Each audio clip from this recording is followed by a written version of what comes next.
Ladies and gentlemen, cats and kittens, boys and girls, I'm Carbonor. Welcome to my channel. Apologies for my tardiness. Shit just got away from me today, and I apologize immensely. Truly, I do. I hope I didn't keep anybody waiting. Probably did. This is as I've said before, this is a one-man show, and I do have a job, and it takes shit out of me. Sometimes I fall asleep. Sometimes I'm late with supper. These are things that happen. The real world keeps on moving. Not that that's an excuse. I'm just, explaining my situation. I'm right now dropping the thumbnail on the live stream. And we're good to go. Time to pick up my ultimate Sharon, who's excited about that. Oh, look who it is. Hello, Ines.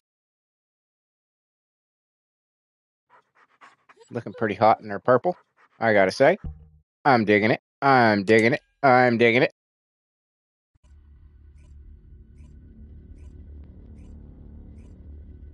Alrighty.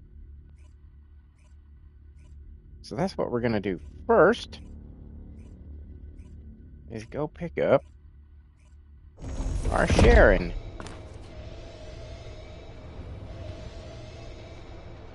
By golly.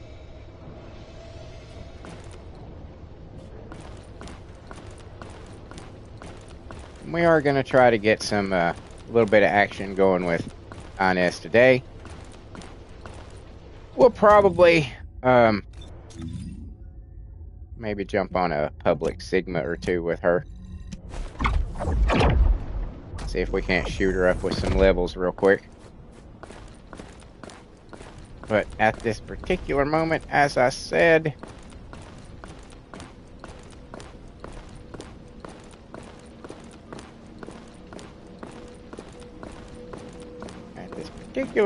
we're going to go get our ultimate Sharon.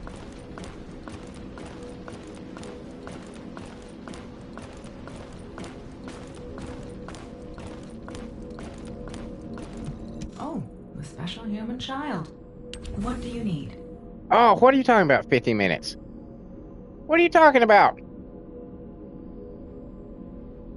Damn it. How much is it going to cost?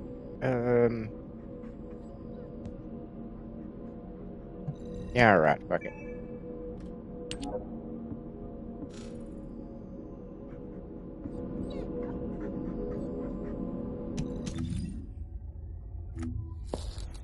Ines Rea, Talent Unit, commencing operation. Where'd she go?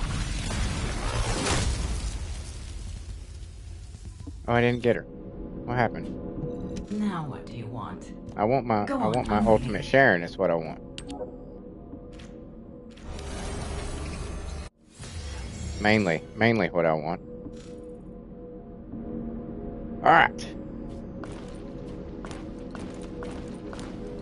So let's hop back over y'all. Actually, we don't have to hop back over there. We can do it right here. We can do it right here. Load preset. Do.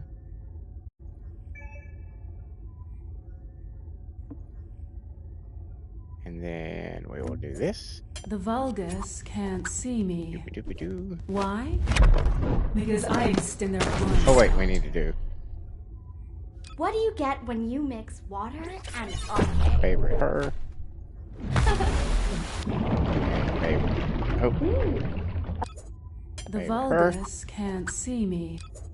The Vulgus can't see me. Why? Because I exist in their blind spot. No. I will put my own shit on there. Thank you very much though. It's an interesting outfit.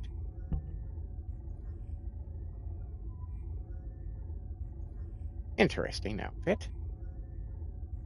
I hate the shoes. Looking like toes. I hate that. I don't like that at all. Not a fan of that. But that's cool. Because we've got a better outfit. We're going to go black. And put that on. Go ahead. Get her hair.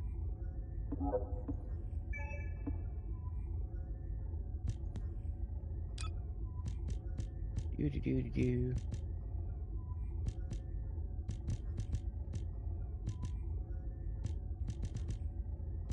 Where's it at? There it is. Oh, shit. Ha! Okay. Okay, hold on. I can do this.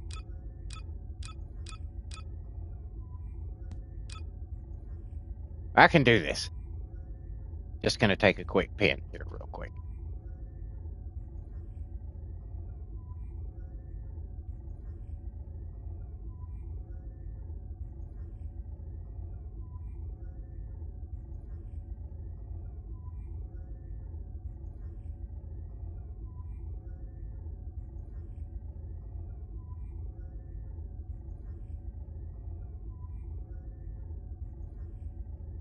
Okay. No sweat. Easy. Easily done.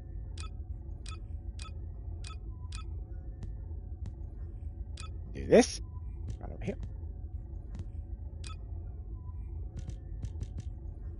Pink. Pink.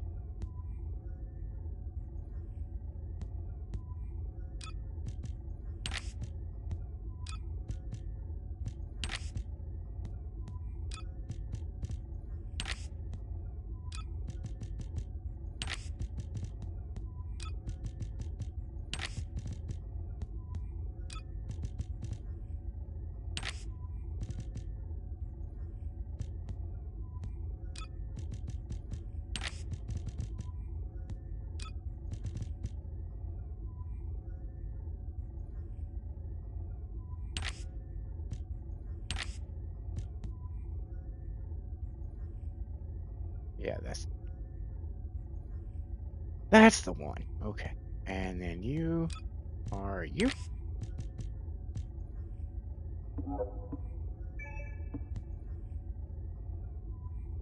Okay.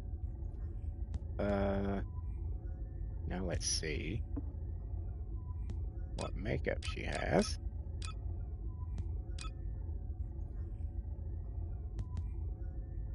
Crimson. Okay. Okay. Let's do this too. Get rid of that shit on her face.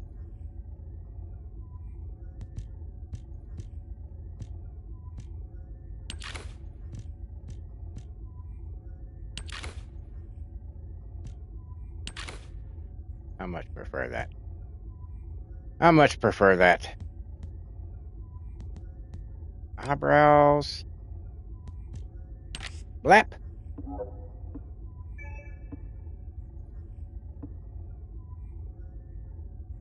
All right. And she's wait. I don't have electricity. So she's good. She's ready to roll.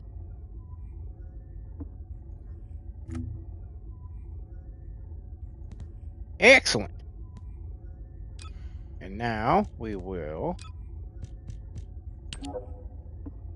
save that. Bam. Tickled. Tickled about that. Tickled.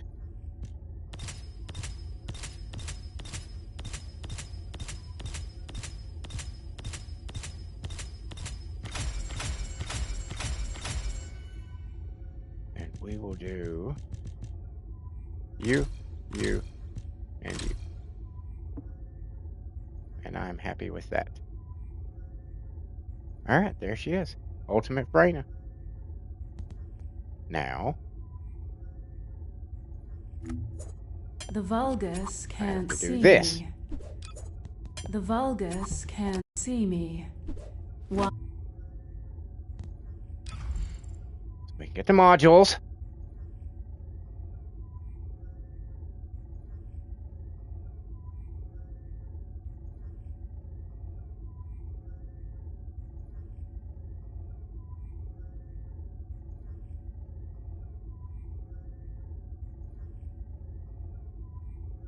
This is a great thing about having scrap paper sitting at your desk. It's amazing how often you need a paper and a pen to play a video game sometimes. You know?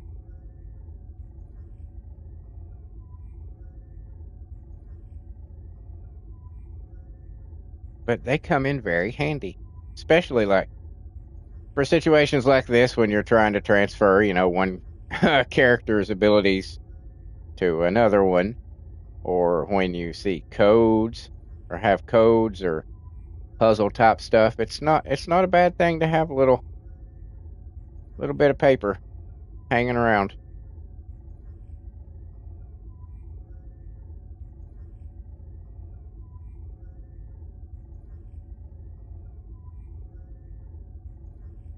Okay.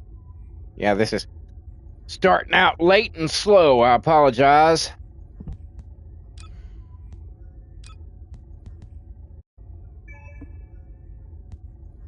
Okay. Now, we need you. And we need you.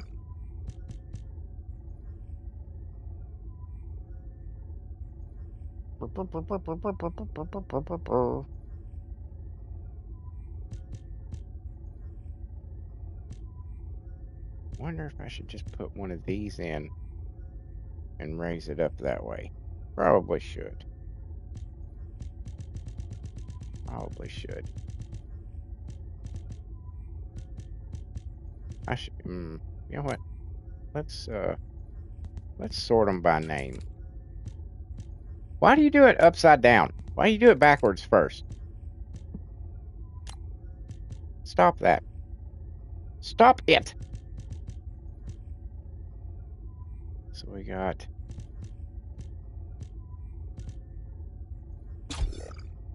you.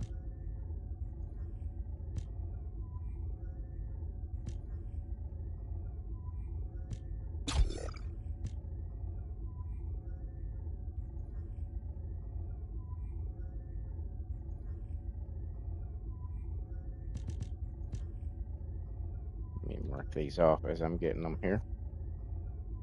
Do. Electric Master. Electronic Synctium. Okay.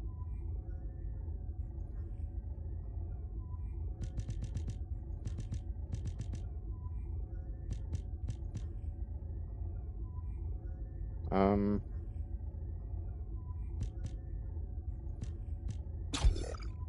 just gonna use that one. Fuck it. It's the extension.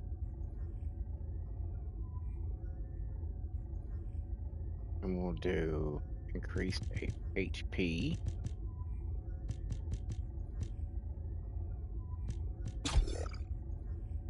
Okay. Skill Insight, increased shield, skill concentration, and spear and shield. Now, I'm not going to be able to get all of those right now, unfortunately. So we're going to go for the increased shields.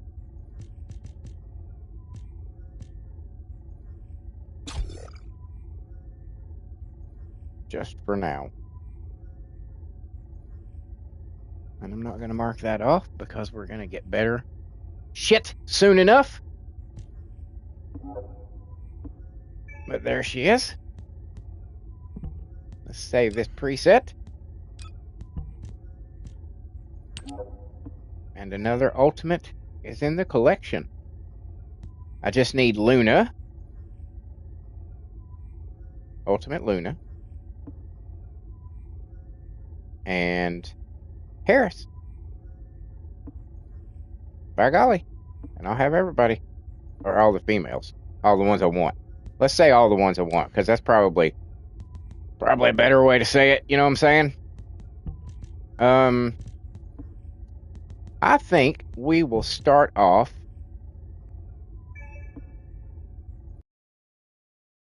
and we're going to go ahead and go get our ass completely handed to us in Sigma if there's not somebody there. But I'm sure there will be.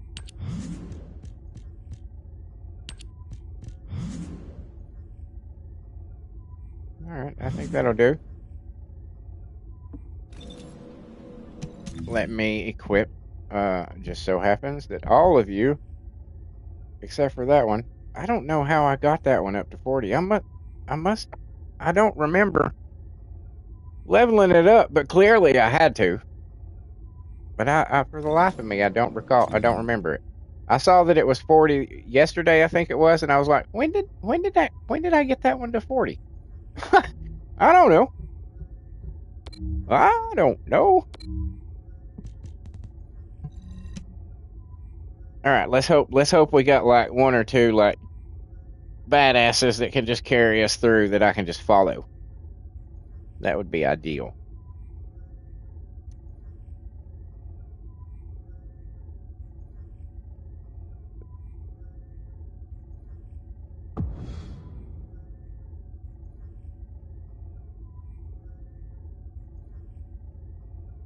So what do we got to talk about today? Apparently, a couple of trailers from Marvel have leaked, but apparently they were like shut down very quickly. One for Doomsday and one for I don't know. Whatever the fuck that new Spider-Man movie is. Brand New Day? Is that what it is? I couldn't care less. I couldn't care less. That shit is so far removed from any actual continuity or canon. It's a joke. Requesting strike on staging area.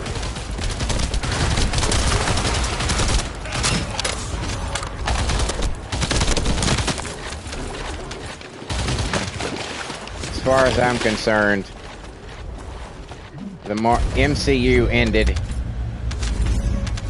with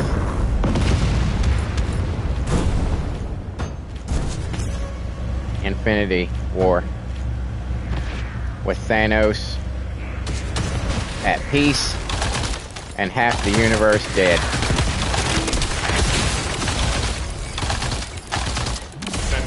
The transport has dropped a wide-range shaping charge on the ground. We need it to purify the void energy.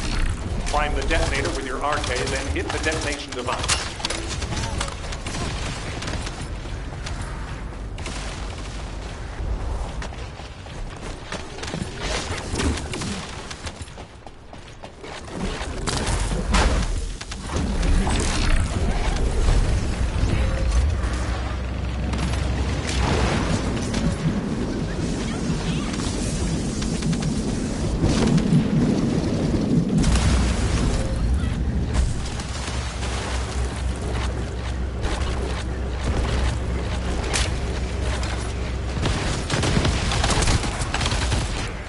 Because they have really, they have fucked it up so royally that it's not even identifiable as Marvel anymore. It's the entire MCU is all about the actors now. It's not about the characters. Ever since Feige took control of it, it's just that's all it is. That's all he gives a fuck about is clout and Hollywood sucking his dick. That's all he gives a shit about. He couldn't care less about Marvel Comics. He couldn't care less about Captain America. He couldn't care less about Iron Man, about Doomsday, about Thanos, about any of it. He does not give a shit. He does not care. He cares about money and his ego.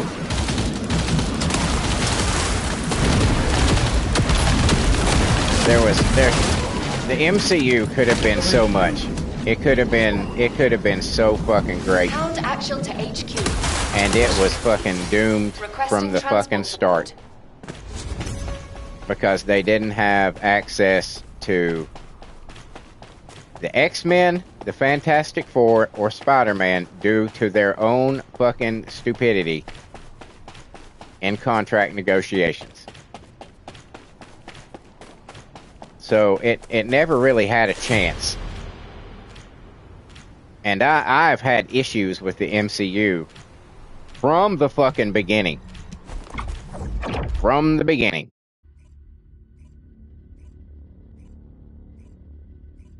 Because I'm what they call a purist. I believe that when you're making a movie of a comic book, you should pick any one of the numerous stories, take the graphic novel, cut out the pages, put them on a wall, and call that your fucking storyboard. And then just put that to film. Don't take 60 or 70 fucking stories over the years and try to mesh them all together along with an origin story. But that's what they do. That's what they do. And they fuck it up so fucking horribly. So horribly. And this is going to be shit. It's going to be hot, molten garbage. Guarantee it. Guarantee it. Now, you might like it. You might like it. I guarantee you there's not going to be any comic book fans that do. Because they've already fucked up Doom by just making him a fucking copy, just making him an alternate fucking form of fucking Tony Stark instead of his own goddamn character, which is what he should be. He should be his own individual person, not played by goddamn Robert Downey Jr. I'm so sick that it just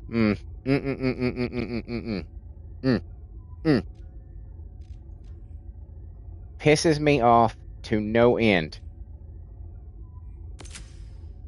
Let me explain something to you. Robert Downey Jr. is not Tony Stark. Robert Downey Jr. is not Iron Man. Robert Downey Jr. is Robert Downey fucking Jr. And if Robert Downey Jr. doesn't want to play Iron Man anymore, then you get another motherfucking actor in there to play Iron Man. These characters are more than those fucking worthless goddamn actors will ever fucking be. Ever be. When those actors are long dead and gone and forgotten, the Marvel characters will still exist and will still be going. But that's part of Feige's thing. His obsession with stroking off Hollywood actors.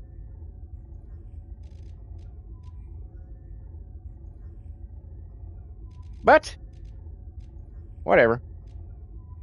That's why, everything that Marvel has touched for many, many years fails.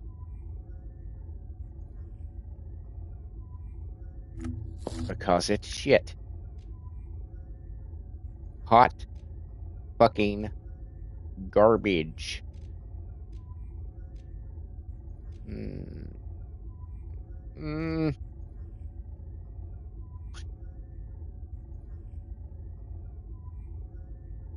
I almost want to wait with these.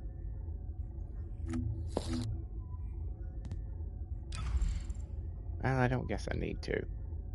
I can adjust things over here. Plus, I've still got 3 open spots. Okay. Alright, fine. Whatever. I'm just gonna do skill power. Yeah. So she'll be a little different from some of the other ones.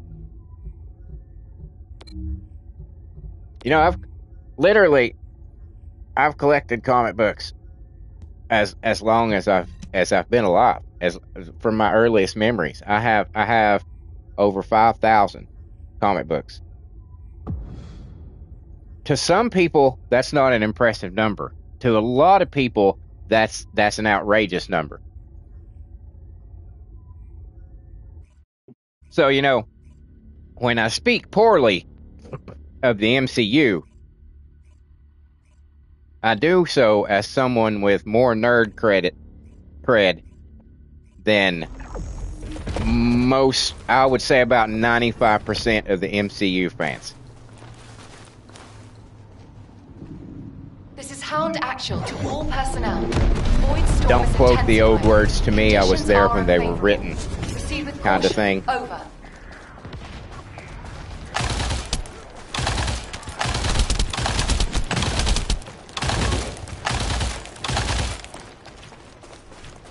Whoa. Specialized Vulgus aircraft detected.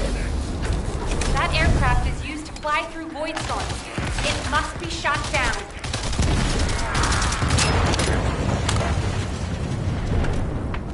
Okay, I'm really not doing shit with her. I gotta do that thing that Rick said. You can turn off the...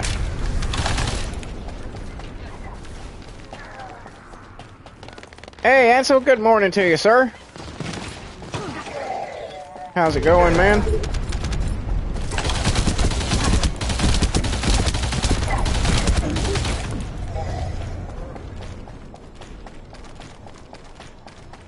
Ansel says, hi, just over 100 already, shows a fan.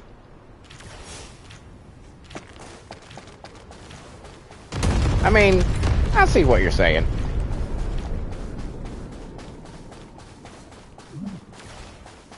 I do.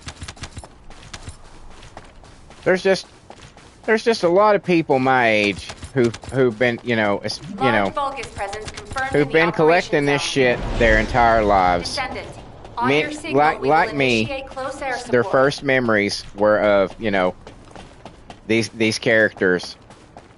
And I told a friend once, at work or somewhere, I can't remember, but I was like, I came to the realization once that I could tell you everything you wanted to know about Superman. I can tell you who he dates, who his parents are, who his cousin is, who he works with, where he lives, where he's from. I mean, I could just go on and on and on, and I couldn't tell you for the life of me where my own nephew works.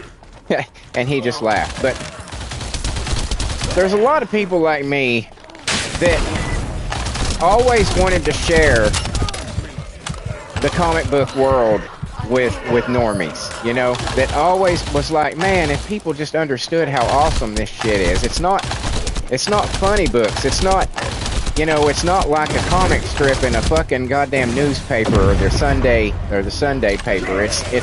There's actual, there's actual writing here. There's actual stakes. There's shit matters, it's not just throwaway stories. And we always wanted normal people to experience that. Until it started happening. Operation completed. And then we Awaiting realized, transfer to wait a minute, transport position. these are not the stories. Well done, Descendant. These are not the stories that we wanted to share with people. What is this? This is not the way this goes. This is not who that character is. This is not the way that works. That character is supposed to be a guy. That character is supposed to be white. That character is supposed to be this or that, and just on and on and on and on and on. And eventually, to where, if you really look at it now, hardcore fans, comic book collectors like me, who kept the comic book industry afloat and were the 95% of their fan base, we've left it. It's gone. We've left it. We're done with the MCU because it's not Marvel. It's those they are too caught up with those goddamn actors and giving them their for one thing, they have the actors have way too much fucking influence over what the fuck happens. That's one thing. Avi Arad should be back in charge of the MCU, and he could make it right. Now that they're gonna have access to Spider-Man, Fantastic Four, and the fucking X-Men, they need to shit can anybody that is in any way associated with working on the MCU and completely rehire from the ground up. Everything and everybody. Everything that came before was wrong, was inaccurate, and we're going to fix all that now. We don't care if you normies are going to like it anymore. We're going to cater to the audience that brought us to the party. That's what we're going to do. And if they like it, you're going to fucking like it. You know why? Because the reason that Marvel is dying is not just because the true fans left. The reason the MCU is dying is because even the normies know, wait a minute, this is shit. Yes, it is. It is shit. You're absolutely right. It is absolutely shit. And you don't even know the origins of all of this. But you can feel it. You can sense it. Something about this seems like it's shit. Yep, I smell shit. If you satisfy the comic book fans first, normies are going to be all fucking over it because the stories were good. The fucking writers were talented, well thought out. You look at John Burns, you look at fucking Chuck Dixon, you look at Graham Nolan, you look at fucking any of those people. They are phenomenal fucking writers. Phenomenal writers. And today's writers are not phenomenal writers. They don't know what a hero and a villain are anymore. They don't know the fucking difference. Because we live in a society that now wants to make criminals victims. Well, yes, he broke the law, and yes, he killed that guy, but he's had a hard upbringing. He didn't have a family, and he did this, and he did that, and really, he's the victim here. Not the person that he brutally murdered. Not the little kid that he raped and fucking murdered. No, those weren't the victims. He's really the victim. And that's the fucking problem. Those are the motherfuckers that are writing superhero stuff. There should be such a clear distinction. There is no gray area in comic books, in superheroes and villains. There's no gray area. You are either a good guy or you are a fucking bad guy. If you senselessly murder fucking people for no fucking apparent reason, really, or because you think it's fun, i.e. Deadpool, part of why I've never liked the character Deadpool, because he's a fucking villain. Yeah, he's funny. Sure, he's funny. He's still a fucking villain because he murders people without a conscience. That's not good. Okay? That's not good. But today's modern audience sees somebody like Spider-Man or sees somebody like Superman and this selflessness that they have and this sacrifice that they give for their lives, and yes, they're pure in a sense, you know what I'm saying? And they don't like that. They don't want there to be some kind of symbol, some kind of icon that reminds them, hey, I'm a worthless piece of shit. So they dirty and sully all these fucking characters and bring them down to their fucking level and make them less. Well, I wanted to say make them human, but in a lot of ways, they're making them less than human by doing that. It's so infuriating. I looking back on it, in those days when we wished that everybody would partake in those stories, I would like to go back in time to me and all my friends and absolutely bitch smack my fucking self and fucking all of them and say, gatekeep the fuck out of this shit. Do not let outsiders in. They will destroy it from the inside out. Keep them the fuck as far away as you can. That's what I would do. Oh, no more movies. No more movies. No more movies. No more movies. Stop saying, it'd be awesome if they made this into a movie. No, it fucking wouldn't. Stop. That's what I would do if I could go back in time. I would do everything that I could to prevent the MCU or the DCEU from ever fucking happening. From the Arrowverse ever fucking happening. From the fucking Netflix Marvel shit ever fucking happening.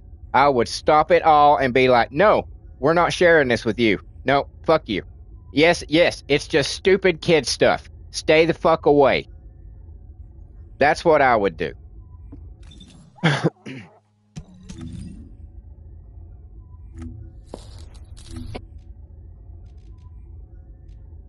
I get heated about this because, like I said, from earliest memories, I had comic books. My earliest fucking memories. That's how I learned to read. Was fucking comic books.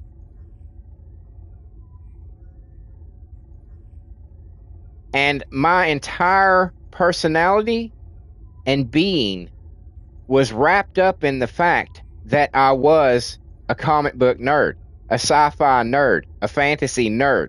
You know what I'm saying? It's a core part of who I am.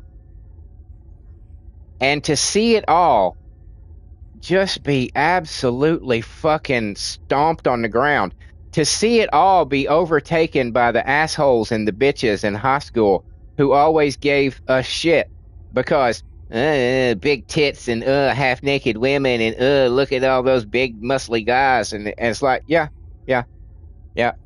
you don't understand at all. You know, a big fat fucking slob that weighs 500 pounds cannot be a superhero. You want to know why? Because they can't fight. They can't run. They can't walk upstairs. A fucking paraplegic Spider-Man? Are you fucking kidding me? Literally, there is a fucking Spider-Man character. A paraplegic Spider-Man character who shoots webs out of their goddamn fucking crutches. Are you fucking shitting me? Do you know how easily a villain could fucking waste a paraplegic fucking Spider-Man? It's just absolutely fucking retarded. It's just so retarded what they have done to it. Because they don't understand them. And I get heated because it's such an important part of my life. And it's such a disrespected and misunderstood genre prior to it being invaded by people who hated it. That's Marvel Comics, DC Comics, MCU, DCU. It is all written right now by people who hate it. Who fucking hate it. James Gunn has absolutely zero respect for DC Comics or any of the characters that have ever been created under that company. He has no respect for them. He fucking hates Superman. He fucking hates Superman. That's why his Superman movie, Superman was just a bit fucking part of it. And it was more about the characters around him than it was fucking Superman. And don't even get me started on this fucking worthless ass goddamn Supergirl that they're about to give us. Holy fucking Christ. Oh my God.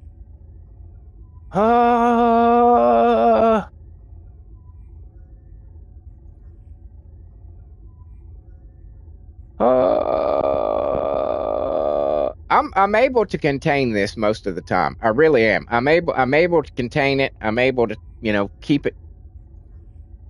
I call it Soy Boy Man. Yeah. Ansel says I call it Soy Boy Man. Exactly. It's just and they all try to say that there's no strong females in comic books. And it's like, I could go down a phone book fucking list of strong female characters in fucking comic books that are highly respected and not just gooner bait. You know what I'm saying? That it's not just that's more become a thing now in current modern times, not from the old school hardcore fans. Cosplay is what brought that around. Cosplay is what brought around sexualizing characters to a ridiculous fucking level.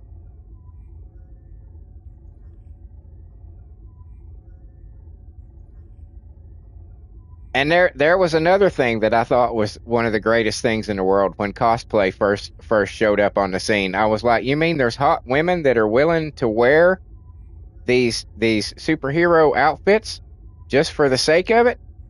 And then I realized, oh, they're not real fans. They just like the attention.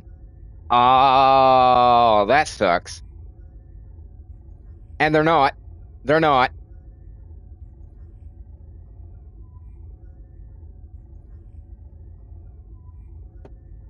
But yeah, I'm able to contain this most of the time.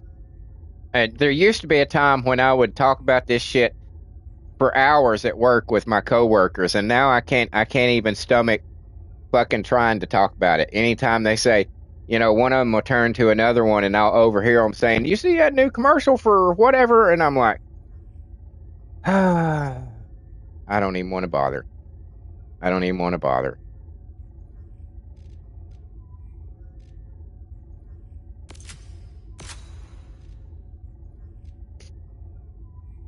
Don't even want to bother. But these are just the rantings of an old man yelling at the sky about how much better things used to be. And they really did.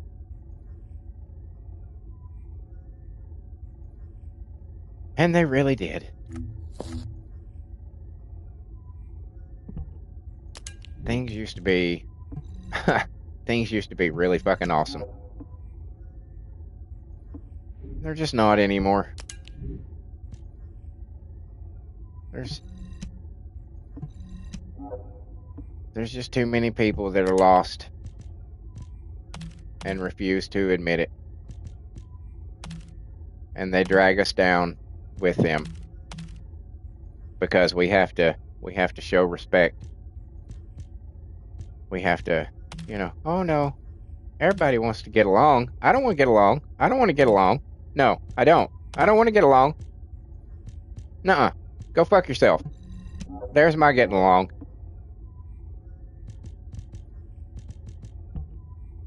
Oh, you gotta be open, and don't you want to? No, I don't. No, I don't. Nope. There might have been a time. That time's dead and gone. So now, what people like me have to wait for is we're hoping that we're gonna live long enough for this shit to get dropped. For Marvel, for DC to realize, hey, we're gonna have to take a break from Marvel because everything that we make loses money. It's like, yeah, it does. It does. The only thing that's been successful has since after Endgame, the only thing that has been successful has been the Sony Spider-Man movie. That's it. That's it. Everything else has lost hundreds of millions of dollars. Nobody watches Disney, their fucking channel, their streaming service anymore. Nobody watches that. Nobody watches those fucking shows. No, nobody. Their ratings are absolutely appalling. Every series that they come out with does worse than the one before. The same thing for Star Wars. And yes, Ansel, I saw you say about The Witcher and Star Trek. Exactly. Star Trek 2. Star Trek 2. What the fuck are you doing? You made a musical episode for fucking Star Trek? Are you fucking shitting me? Are you fucking shitting me? It works for something like Buffy the Vampire Slayer, because that was a kind of a quirky fucking, more modern fucking show, not a show set in the fucking future that is deadly fucking serious all the fucking time in every iteration it's ever had. It's a military show. Star Trek is a military show, not a show where everybody's running around fucking each other, crying at a drop of a fucking hat, and doing dance-offs. Oh my god.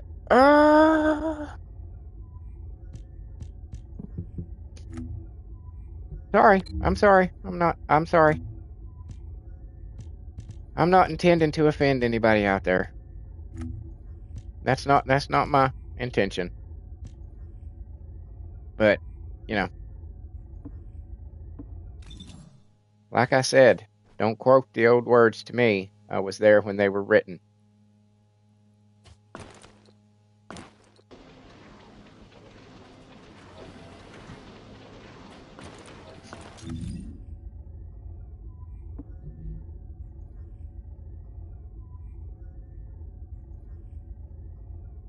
Ansel says Star Trek Academy Dormitory, not for me. Yeah, dude. Yeah. I've not watched. I'll be honest with you. I've not watched any Star Trek since The Next Generation. I was never that big on Deep Space Nine because part of what made Star Trek was that they were constantly on the move and exploring stuff and discovering things. And a Star Trek show where it's just in one place dealing with the same two races all the time, the Cardassians and the Bajorans. I was just like, yeah, I'm not at all interested in that. And don't even get me started on Voyager. Fucking Voyager should have been over the first episode, because in the first the pilot goddamn episode, the first episode, they're lost like, goddamn a whole fucking universe away. I can't think of the particular distance. That word's just completely left me. I can't think of the terminology for the distance that they had. But they were fucking. It was going to take them fucking decades and decades and decades to get back home, just traveling, even at their top fucking warp speed, right?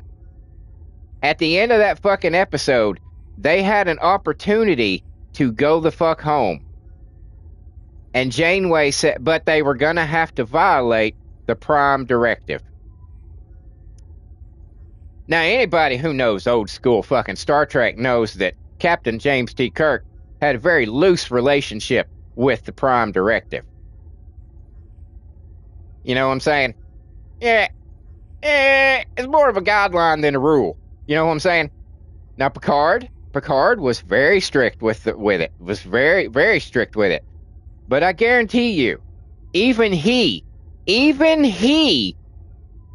when given the opportunity to take his crew the fuck back home and get away, you know what I'm saying? And get away from the fact that we're all going to die out here and nobody's ever going to see their family again, he would have took their asses back home. He would have said, you know what? We're going to screw the Prime Directive this one time, because we're out here fucking lost all alone. No resources, no place to repair our ships, no place to get anything, supplies, nothing. We're just out here and lost at sea. But we're not going to go home because we might have to violate. I was just like, I don't believe this show. For one thing, the entire crew would have said, fuck your Prime home or we're going to mutiny. That would have been a reality. Ain't there, especially when the fact that she had fucking manned her goddamn ship, half of it, with fucking terrorists. The very people they were chasing. Those motherfuckers would not have given two shits about the goddamn Prime Directive. They would have been like, we're taking over the ship and we're going to fuck home, Janeway. I didn't mean to rant. I didn't know that I was going to rant when I logged in here today. I apologize. I'm sorry for saying sorry so much. But I just saw a couple videos on the Doomsday and the Spider-Man trailers. And I was just like, oh, this is going to be so horrible. Oh, it's going to be so horrible. Oh, it's going to be so horrible. Ansel said, DS9 I finished watching this year on Netflix. It was okay. They had ship battles, planet explorations. I disliked only alternative universe episodes. Yeah, the Mirrorverse. Yeah, they go back there too often. They go back there way too often.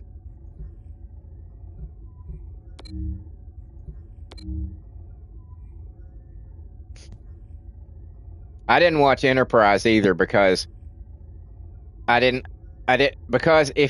because Star Trek is one of those shows that you cannot go back before Kirk. You cannot go back before the original series because making it in modern day is going to make it look more advanced than the original Star Trek. And that was my problem with Enterprise. It was like everything, yeah, okay, they say, oh, this doesn't work and that doesn't work, but look at the fucking ship, look at the interior. It is clearly more advanced than the original ship in the original show. So I was never a fan of that. It's one of those, Star Trek is one of those IPs that you cannot do the past. You cannot go back because unless you're going to go out of your fucking way to make the sets look exactly like they did in the original show. And then it's believable. Because it's not just set dressing. It's part of it. You know, the technology is almost a character in itself on Star Trek.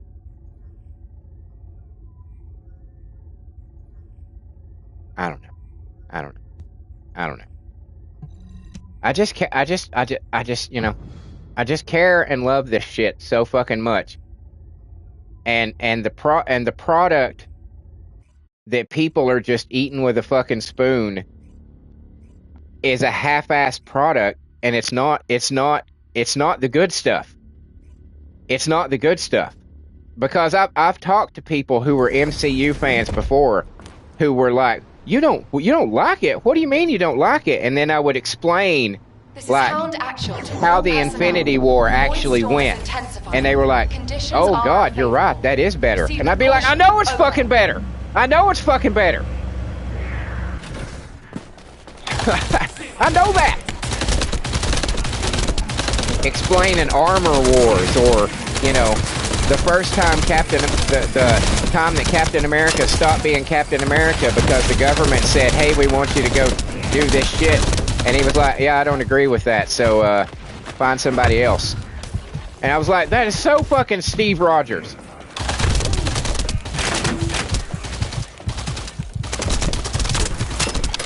And then you had Civil War, and I was never a fan of Civil War, the comic book, because I don't like the idea of heroes fighting each other. I mean, when, you're occasionally the Thing versus the Hulk, or Wolverine versus the Hulk, that kind of thing is fine. That's fine. But, just not, oh, okay, we're going to forget that the bad guys exist, and we're just going to go at each other's throats and try to kill each other. I was like, no, I have no interest in that whatsoever. But even still, despite the fact that I was not interested in it, I know that it involved every single character in the Marvel Universe. Everybody was involved in that shit.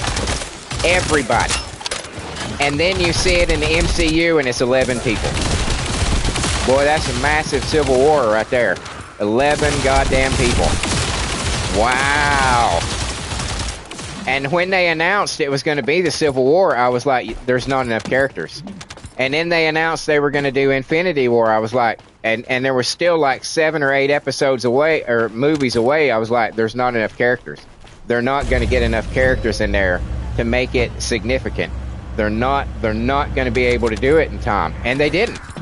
And so instead of having an army of individual characters, the entire roster of the Avengers, the entire roster of the X-Men, Fantastic Four, the Defenders, all these fucking teams, instead of that, we got a bunch of Wakanda fucking dipshits. We got a whole army of fucking Wakanda nothings. They had some spears. They had no powers. They could not put up any kind of potent fucking resistance against anything that Thanos could have thrown at them because they're just trained humans. They had no fucking powers. And it was sad. It's sad when you have to stock up your base of heroes with fucking Wong. Fucking Doctor fucking Strange's goddamn butler becomes a superhero because that's all you've got.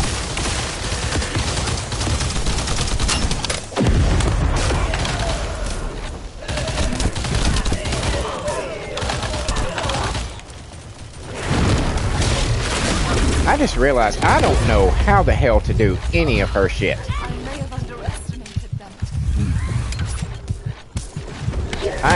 I'm cheating quite a bit by trying to get her leveled up before I've actually fucking played her. But I'm really, really happy with the way I've got her looking, so I wanted to show her off a little bit.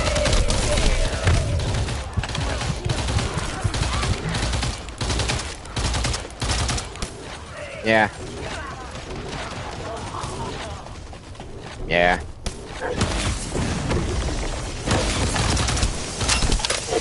I used to be, I mean, God, right before I quit comics, the last time I quit comics, for like Mission complete. 6 Transport inbound. years, maybe 7 years straight, and I'm talking straight, I bought every single title that DC made.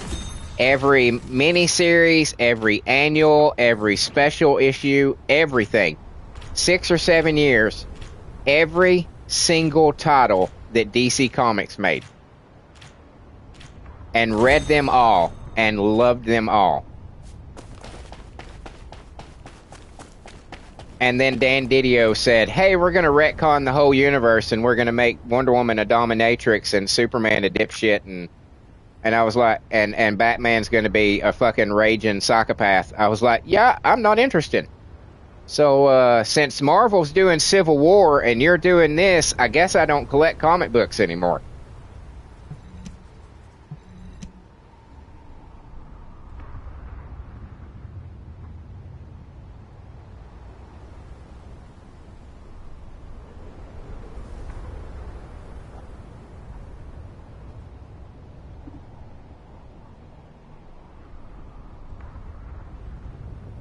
They get so fixated, these current writers, they get so fixated on unimportant things, you know, like,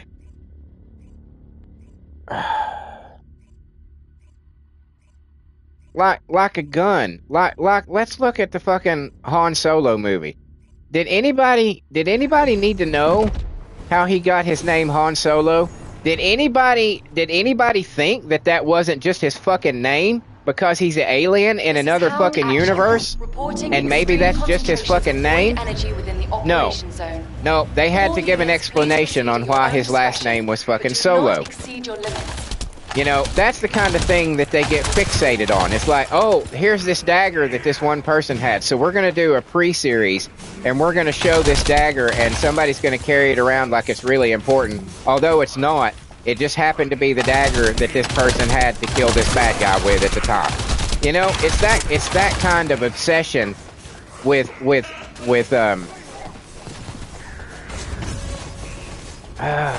fan service bullshit. It's like, oh, I recognize that keychain. I recognize that keychain. This character in this show had that keychain. Oh my god.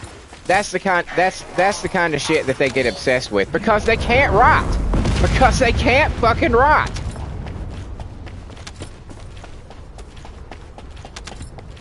Descendant, we're detecting RK life signs inside. And we can go deeper dive to explain why there is no talent anymore in movies, music, or TV. Because that's an easy one to explain. There's, I don't know, roughly 1 million fucking different channels. All of them making TV shows 24 hours a fucking day. And there's not that many talented people out there. So the talent pool began to run really thin. I mean, if you look at any goddamn TV show on primetime television, any one of them, and you point to me one person, male or female, that shines, that stands out from everybody else. It's not. They're all the same generic motherfucking. I'm not an actor, but I can recite lines and wrinkle my eyebrows at the right time to show the emotion That's the kind of talent that there is in these things now.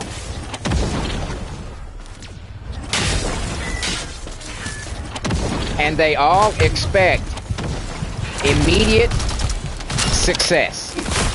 They will accept nothing more or nothing less than immediate success. All these people that come out with games and no, for instance, and they get pissed off because, what? You're supposed to buy this. You're supposed to just buy this. You're just supposed to blindly buy this because we worked hard on it. Oh my! Yeah, but it sucks. Operation completed. Awaiting transfer to transport position. Well done, Descendant. I'm just angry today. I'm sorry. I'm just angry today.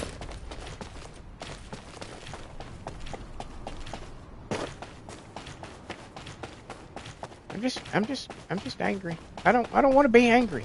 I can't. Okay. Maybe that's an exaggeration. That I don't want to be angry. I actually kind of tend to be happier when I'm angry. As strange as that may sound. My rage is like an old sweater. It's all nice and comfy. It keeps me warm and secure.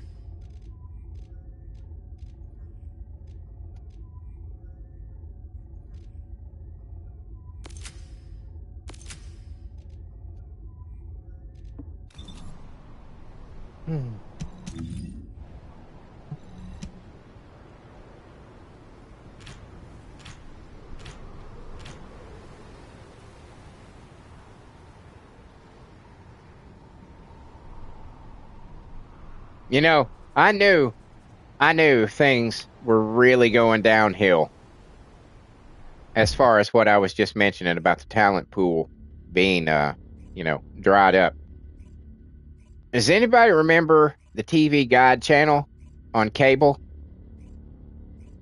When the TV Guide channel started making shows, making, actual dramas and shit like that, I was like, oh, this is not a good sign. This is Hound Actual. When a channel whose only purpose was to scroll what was on the actual channels decided, hey, we need to have our own TV shows.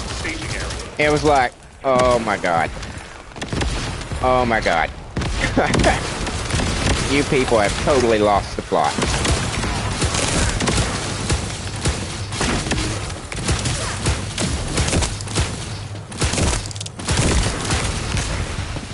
Totally lost the plot.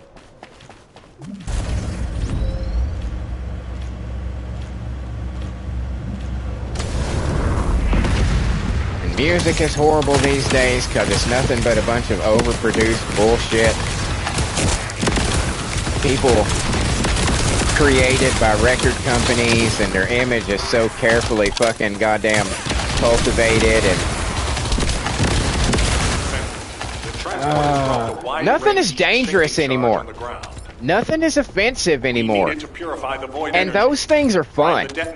Danger and being offended. Those are fun parts of life. And everything is so goddamn fucking candy coated and fucking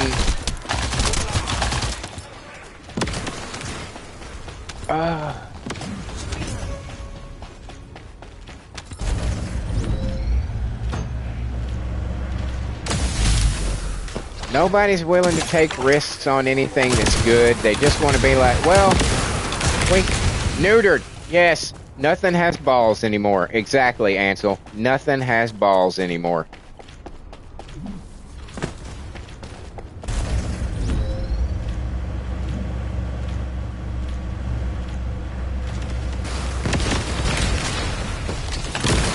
I mean, Jesus Christ. You have to put in fucking warnings if there's spiders and shit now. When did this become a thing? When did people with it... First off... Okay. I'm not the biggest fan of spiders. Like, I'm not I wouldn't have one as a pet. My sister used to have one or two of them as pets. And that's, you know, that's fine if that's your thing. I'm not a big fan of spiders. But Jesus Christ, I can look at one on my TV screen and not lose my shit. When did it become a thing that if you have a spider in a video game, you have to have a goddamn fucking trauma warning? Hey, there's a spider in this, so don't be a pussy.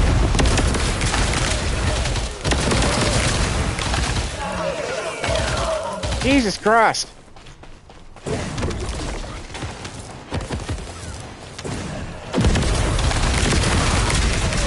And I'll be honest, I'm not the manliest of men.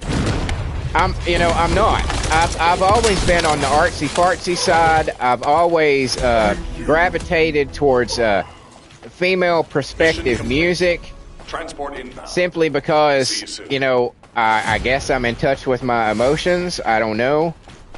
You know, I've only got two, so it's not hard to be in touch with them. I got mad and sad. That's the two emotions I feel, mad and sad. That's largely it. But I'm not a dude that can go out and fucking change a tire or chop down fucking wood or build a house with my bare hands. I'm not. But when you've got somebody like me who, from the time that I was growing up, would be considered a fucking pansy, and yet I've got more balls than most of the generation under me. It's like, wow, how pussified are you people? If you make me look like a fucking alpha, you know. Oh, my mic's in the wrong place. I didn't mean to blow air all over it. It's a sad state of affairs, is what I'm saying. It's a sad state of affairs. Alright, let's go back so I can do this real quick. Cold Popsicle was that guy's name. That's the kind of popsicle I would prefer to have. Nobody wants a hot popsicle.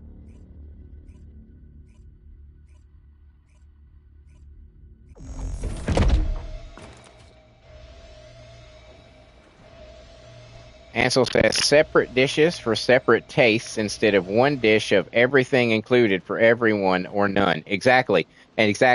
And more often than not, it ends up being for none. Because when you try to make everybody happy, you're not going to make anybody happy.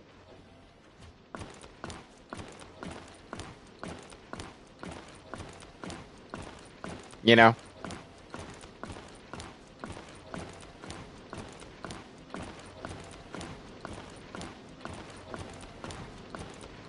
I'm a firm believer in that. When you try to please everybody, you're not going to please anybody.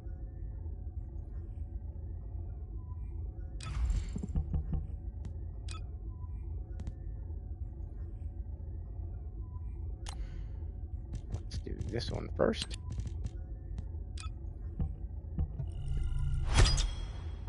Because that'll give me some points.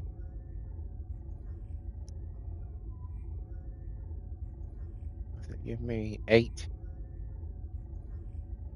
I don't know if that's enough to get anything. What is my...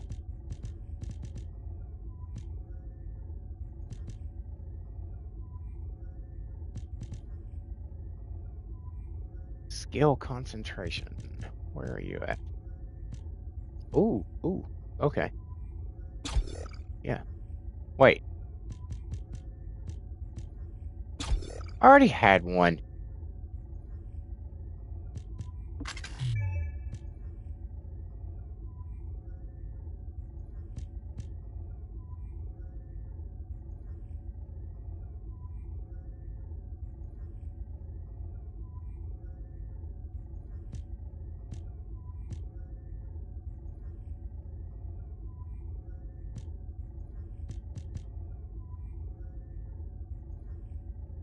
Alright. We're gonna collect some more points. Wait, what am I doing? That's not the right person. Hang on. Hang on. This is just silly.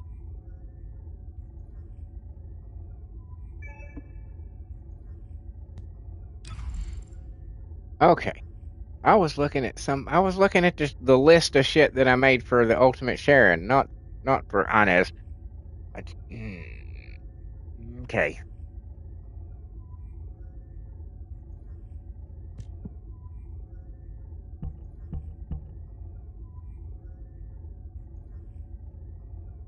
I don't know if that's the one I want.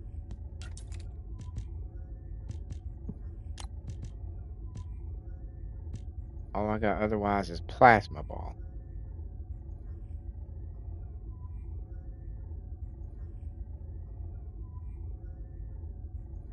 I guess that is the best one I have at the moment. Oh, that's not good. But oh well. Okay. So she needs electric shit though, because she does have her. Okay. All right. All right. All right. All right. All right.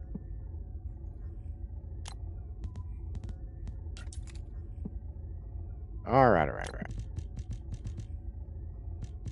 What does this do? It's not bad.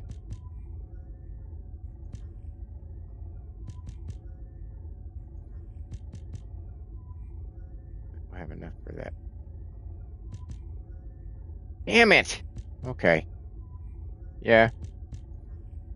We'll hold off till we get a few more levels in her.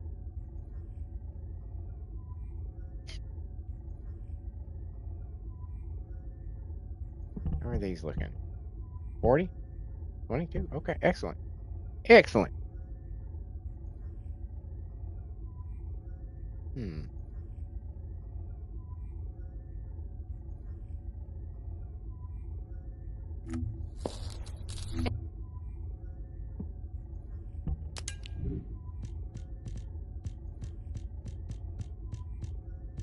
Some more shit. Don't need these. Or those.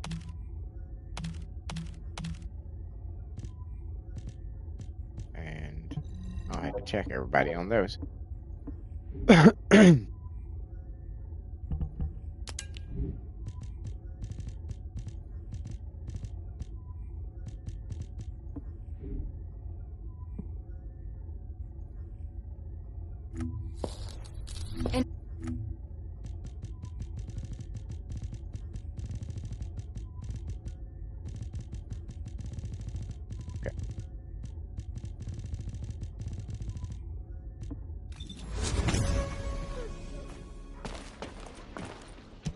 Now, is there anything in the mail? No. Already got that. That's not, no.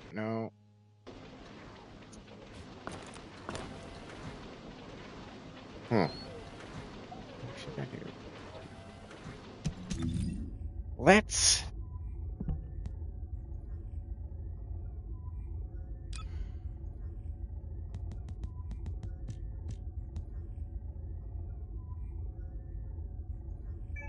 switch to her.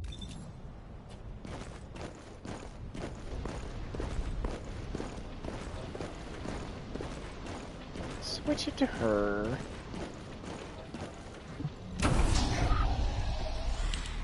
And get our money.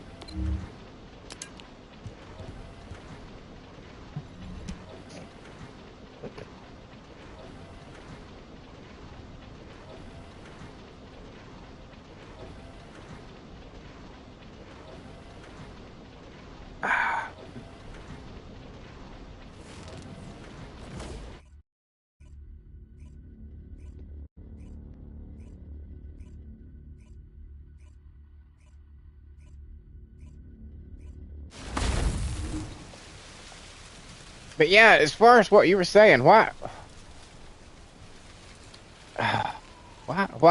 does anybody Why should anybody have the expectation that everything that is made and produced is going to appeal to them? There is so much shit that is made on a daily basis that I could not care any less about if I fucking tried. The weapon contains ancient arcane. And I don't begrudge anybody for that, you know? Yeah, have your shit. I hate Yellowstone. The show Yellowstone, I fucking despise it. Sopranos, absolutely despise it. Do I think that they shouldn't be on the air? Absolutely not. Absolutely not. Anybody that wants to watch that shit could watch it all day long. I don't care. And it does not have to include a character like that I may or may not identify with to try to win me over. No, be your own thing. You know? Be your own thing. Attract the audience that a show like yours attracts, or a movie like yours attracts, or music like yours attracts, or what have you. And stop trying to be like, oh, but there's those people out there. We could have them too. No, you can't. No, you can't. And that's been part of, you know, back to the comics. That's been part of the comic books industry, the comic book industry's problem for a long time, is because they kept, and this has been forever.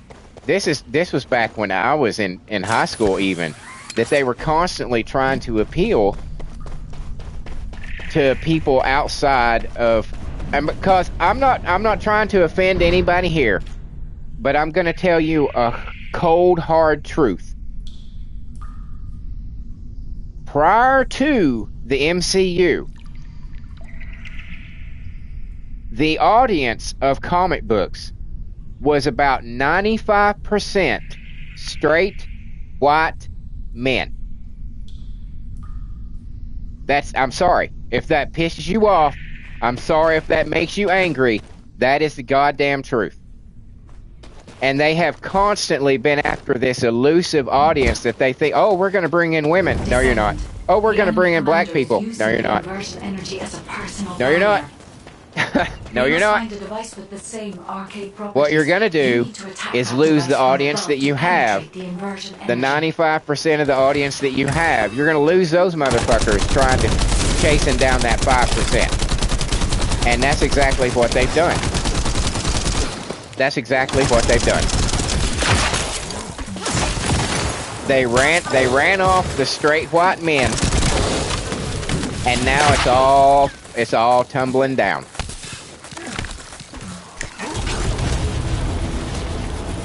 I mean, it's never in my wildest dreams did I ever conceive of a time when Warner Brothers would seriously consider selling off its DC comic characters to other companies. You know, never when I was a kid did I think that Diamond, the distribution company for comic books, would go out of business. Never was that ever. But all these things have happened because they ran off the people who were giving them money, so that people on Twitter might talk better about them. And so asshole quote unquote writers who would rather be influencers could go on TikTok and put up a nice little title. A head writer for this.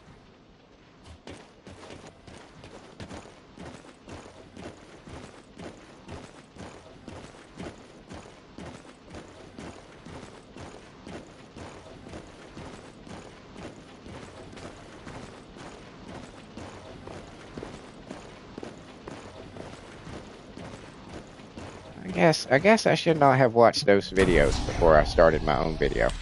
That's not what had me late, by the way. Just to clear that up. I wasn't almost an hour late because of that. I was busy recording and editing tomorrow's Wicked Wednesday night. And right about the time I was midway into it, I looked at the clock and said, oh shit, I have not had dinner yet. I have not eaten yet. And I knew that I was going to be in this probably right up to about an hour before I went to bed. So I was like, oh shit, I've got to eat. I've got to eat. I've got to eat. I forget to eat sometimes. I get caught up in stuff and time just goes away. And then I look and see what time it is, and I'm shocked. Absolutely shocked.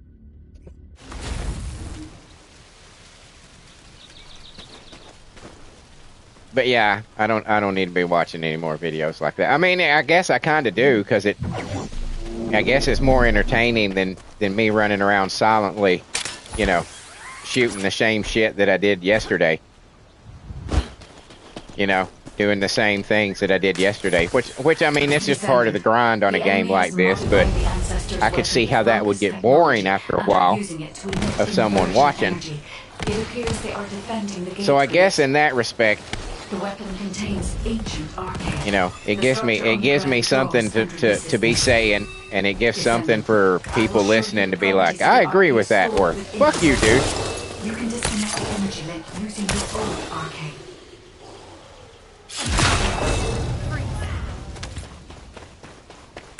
So maybe I should. Maybe I should watch stuff that I know is going to piss me off. That'll just have me ranting and raving. Speaking of ranting and raving, yeah, Ansel just stuck his tongue out at me. If you want to see me rant and rave, if you really want to see how fucking angry I can get, go watch my playthrough of The Last Guardian. Go watch my playthrough of The Last Guardian. Oh my god. No game that has ever been made pissed me off as much as that fucking game did. And it had, you know, it was by the people who did Shadows of the Colossus. And I never played Shadows of the Colossus, but everybody who ever did was just like, Shadows of the Colossus is the greatest game ever. And I was like, okay, well, this is by them, so maybe it'll be cool. Oh my god. Oh my god. I would just stop sometimes and just literally scream at the screen. Just absolutely fucking scream. By God, I finished that game though. I was like, you're not gonna beat me, game. I had to use a guide. I mean, I admit that but that is all parts that you will understand if you watch the playthrough. Because apparently Shadows of the Colossus and The Last Guardian, made by the same people, have one thing in common, is that it doesn't nowhere in the game does it tell you what to do. Nowhere in the game does it tell you how to do anything. You are completely on your own to figure everything out from the goddamn minute you hit fucking start. There's no cutscenes to explain stuff. There's an occasional voiceover in The Last Guardian that kind of vaguely talks about what you just did, but there is absolutely no concept of go here, do this, go here, do that. You are just like, and the whole basis of The Last Guardian is that you are this little kid who is somehow connected, like in the 80s. Yeah. You are this little kid who is somehow connected to this, enormous winged dog that is some kind of fucking, like fantasy like fucking, they don't exist anymore. It's hard to explain. It's almost like a deity, like a supernatural type creature, you know, like a legend, a lore, like dragons, you know, that kind of thing. So you're down to the last one, and somehow this little kid wakes up in a cave and that creature is chained and almost dead, and you have to bring it back to life. Now, throughout the course of the game, the giant dog, has its own AI. Its own, it's doing its own thing. But you have to use the dog to get to levels. So you have to climb it like the Shadows of Colossus thing. You have to climb it to get up to this level, and sometimes you have to make it like stand up against the wall to be a little bit taller. And it's a fantastic idea. But either it was way too early in the technology to make it effective, or it was just, or they made it as realistically like a fucking wild animal as they fucking possibly could have. Because it does not do what you want it to do. The guide would occasionally say, like at the beginning, most guides, it'll give you a general idea of what to do and what's going on before it starts the story and explaining, where you go and what you do and all that. It was like, the dog, watch the dog, because sometimes because he will point the way that you're supposed to go. That motherfucking dog never pointed the way he was supposed to go. Never. He would just be wandering the fuck off, and he'd be across the goddamn fucking screen or across the courtyard over there doing other shit. Sometimes he would jump up on the level and then look down at you and like, why aren't you up here? It's like, oh my fucking God. So the whole fucking time you're fighting with this big, dumb, stupid fucking dog that won't do what you want it to do without any clear directions about how to even get him to do it in the fucking first place. It was just mind-boggling. It's like if you were to play that game, The Last Guardian, if you were to just put that game in your fucking PlayStation and start it up from the beginning and not use a guide, you could play for fucking hours and make an advancement of maybe, well, I got up on this platform. That's about 7 hours, so I guess I'll pick it up tomorrow and see where I can get to. It's that kind of fucking game.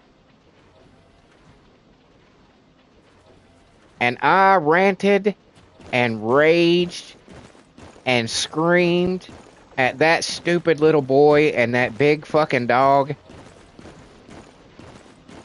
so much.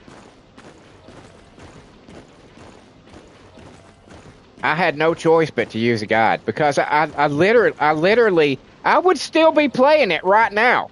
And I finished that motherfucker like last year. I would still be playing the goddamn game. And still not knowing what the fuck I was doing. I don't need to be handheld in a video game. I like there to be some freedom of some freedom of choice. But I want to at least know where the story is. You know what I'm saying? That's kind of like my issue with Nier Automata is, don't make me go look for the story. Show me where the story is. Just so I can be like, okay, it's over there. Well, I'm going to wander over here for a little bit, but I know it's over there, so I can get back to it. But I'm going to go over here for just a minute. And if I run into something that says, oh, wait, you haven't done that yet, or makes me think, wait, this might be contradicting, I'm going to go back to the main story and do it for a little while, and then come back and finish this, Just something to let me know that there is a story there. I don't know. Yeah, if you ever want to get just a chuckle about listening to somebody lose their shit, watch those playthroughs, because that was a game I'd had in my PlayStation Plus library probably for 2 years, and I kept putting off playing it because I mentioned the other day that I have a problem with animals dying in games. Or not games, but movies. It's not that, it triggers me or anything like that. I just don't want to see it, and it's going to affect my enjoyment of the product. It's not going to traumatize me, but I'm going to be like, yeah, fuck that movie, the dog died. That kind of thing.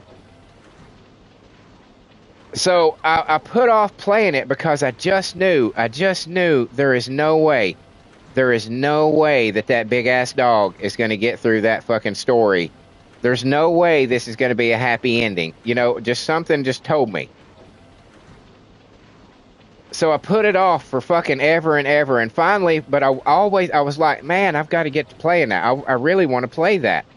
And eventually I got over that when I started doing the YouTube thing. And I was like, okay, I'm going to play this now. I've got an excuse. I got a YouTube channel. I'm going to play this game, right? So you will see me go from the first episode to oh boy, you know, happy excitement, you know, like, oh wow, I'm going to play this game. I've been waiting for so long. And slowly over the course of, I think it's like 12 or 13 episodes, I just devolve into this fucking rage beast. So I'm sure the transition from one to the other would be quite entertaining. But yeah, goddamn, that game made me so angry. So angry.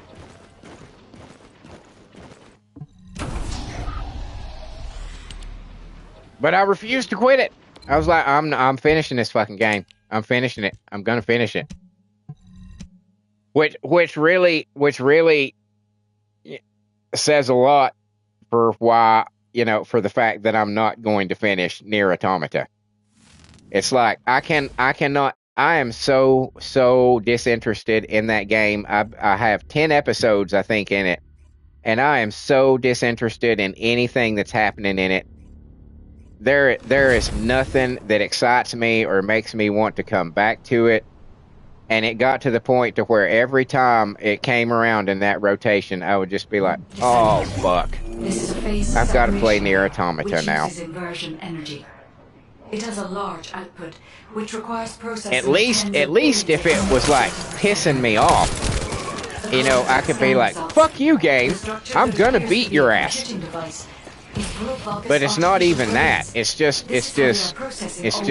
meh. Meh. Again, the character designs are stunning. They're timeless. They're flawless. They're beautiful. They're stylized. They're, you know, I love the character designs. But the game itself is just such a fucking sludge to get through. And knowing that I'm gonna have to do it. I'm right here. Oh, fuck you. Open. That I'm gonna have to fucking do it with 26 fucking times. Oh my god. Oh my god. My mind cannot fathom. It just can't. I can't. There's no way. I had considered, I was like, well, maybe. Oh, I just came through the same fucking door I went through. Oh, there's only 3 main endings. But didn't you say there were 26?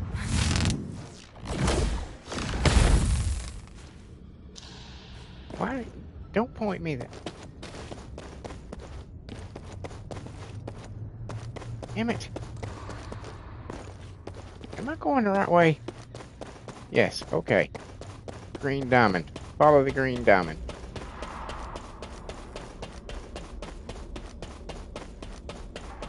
Was it not you, Ansel? Those 26 include ending when you die the first time.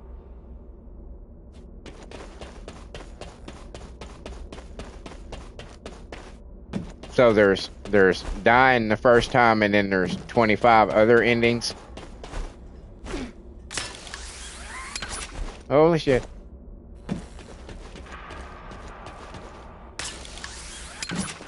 That's still...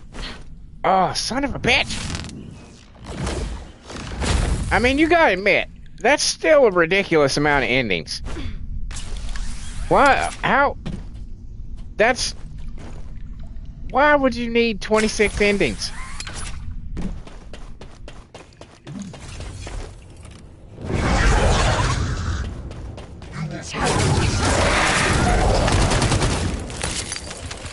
I did want to lock it so bad, though. You know, I wanted to lock it so bad. And I tried my goddamnedest. I tried twice. The first time I quit after 2 hours. The second time I quit after, I guess, about 11 or 12. This is the second time. This time. And I said, as I said, I might come back to it. I might get a, you know, I could conceivably see myself doing it if I used a guide. You know, I could possibly do it then. But it's not one of those games that's going to hold my interest enough to get me to go find everything that they're, you know what I'm saying, to do it on my own. Because, like I said, I just end up running here and back and here and back. And it's like, wait, that says I'm supposed to go over this way. And I go over that way on the map and it's like, nope, that's the level under me. It's like, well, how the fuck do I get to that? I don't know. I don't know.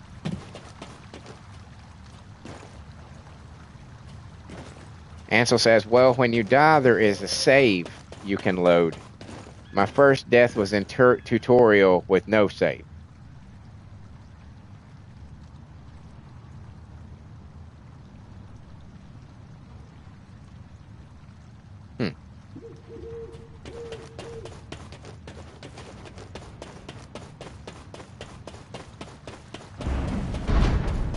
I did try.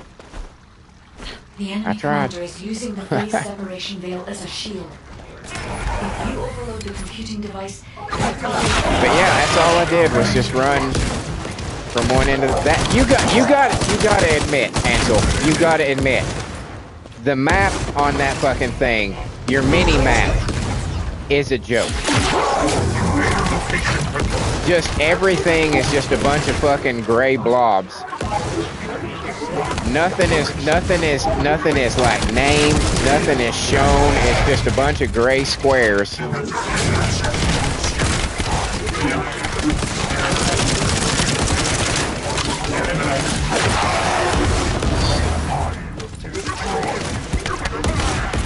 It is the most incomprehensible map I've ever seen in a game.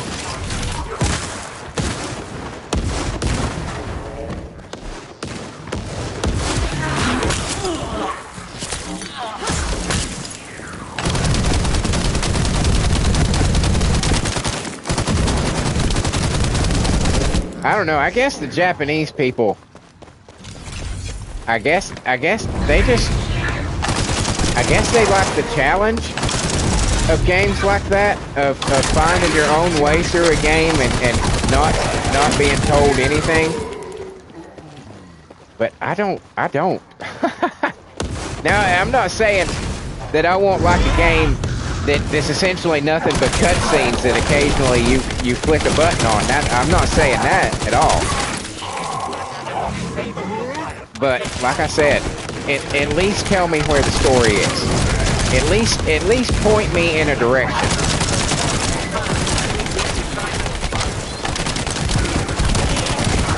Yeah, but see, that's Ansel says map could be improved, but it was okay. Later are teleports, and you can just port to the location close by.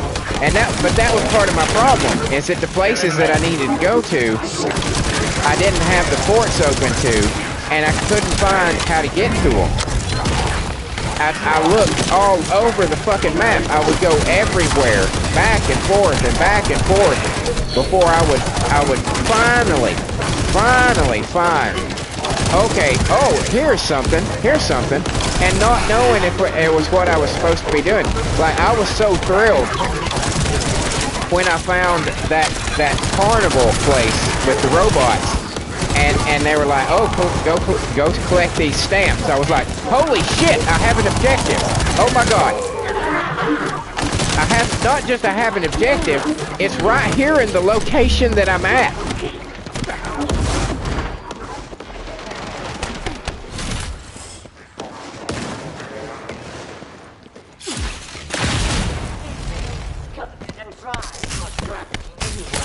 I'm part of my frustration with that game is the fact that I wanted to like it so bad, and I just fucking didn't. And you know, I'm sure there's a little bit of disappointment in myself for that, because you know there's a completionist kind of part of me that's like you never finished that. It's like I know I didn't finish it. It's like Throne and Liberty. I stopped playing Throne and Liberty because it's just a horrible game. It's just horrible. It's just horrible. It is so convoluted. As complicated as this can be, this game can appear to new people, and believe me, I was one of those people who saw my list of material, you know, my materials, you know, and would just look at it and be like, I don't know what any of this shit is for. Throne and Liberty was worse. It was worse.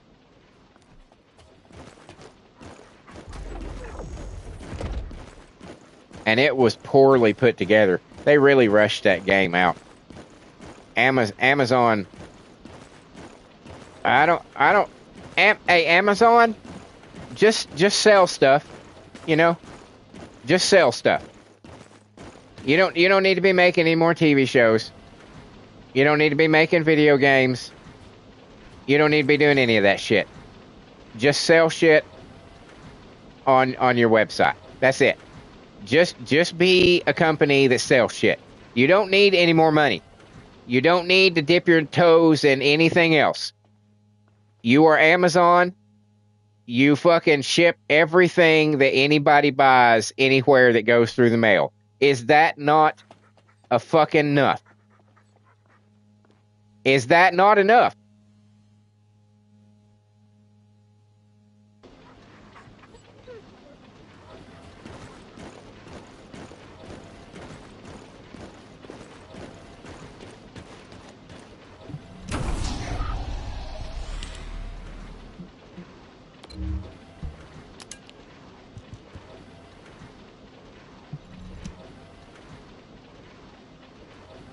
Oh my God, I'm just in a foul mood today. Ansel, thank you. You're a trooper, man, for putting up with this shit. Let me just tell you.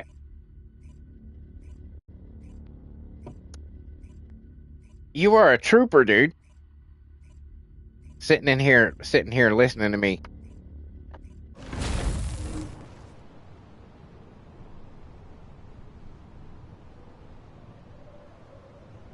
Ansel says, finishing Subnautica. Second part is where clear directions ends, and you have no clue where to go. Had to Google what to do after Degassi base. Answer without spoilers was go deeper. Yeah, I've watched one of the streamers that I follow on YouTube. I don't know if you've ever heard of him. Mad Vlad. His channel's called the Outer Middle Show, and he was a big fan of Subnautica. He's done like a couple of different playthroughs of it. And IGP, I've watched him do Subnautica as well. He did one with mods, some kind of Crimson Plague or some shit like that was the mod. It looks like an interesting game, it really does, but my phobia, my thing about water keeps me from playing that game. Because it's like, you know, like I don't know if you were here the other day, but me and Rick were talking about it. Hots and water, being underwater are like two of my things. Because like I was saying, you know, I can handle jump scares like you wouldn't believe. You can throw up all the jump scares at me that you want, and I'll just be like, whatever. But, you know, you give me simulated hots or swimming deep down in shit that I can't see, and I'm like, no, no.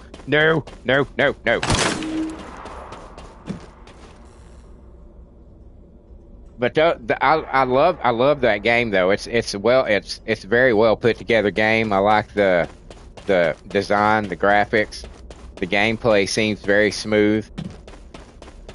It's just I cannot imagine the terror that I would feel going into that inky blackness. And then knowing that in some places there's shit that's like, 100 times bigger than you that's trying to kill you in that darkness. It's like, oh no. Even if it's not real, my brain is still like, no.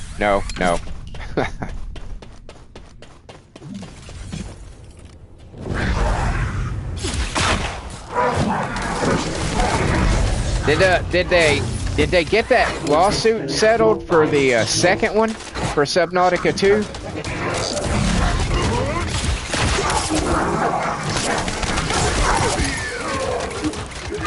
I heard that the company that took on the creators is trying to basically steal the fucking title from them. It's what it seems like.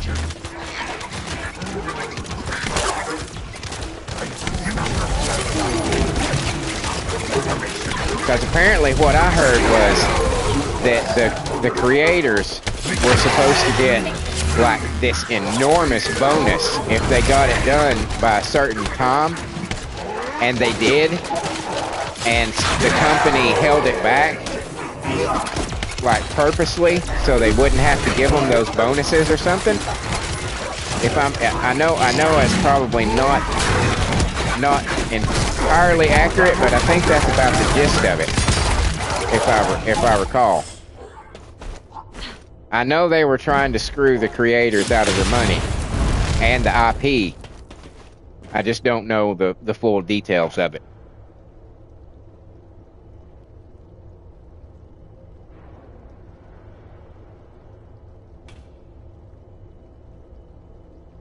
Ansel says, I have fear of deep water, but in Subnautica you don't have to. There are outside borders, dark bottomless pits, you just turn back. So you turn your back on the dark bottomless pit that God knows what could be in. That's not helping me, man.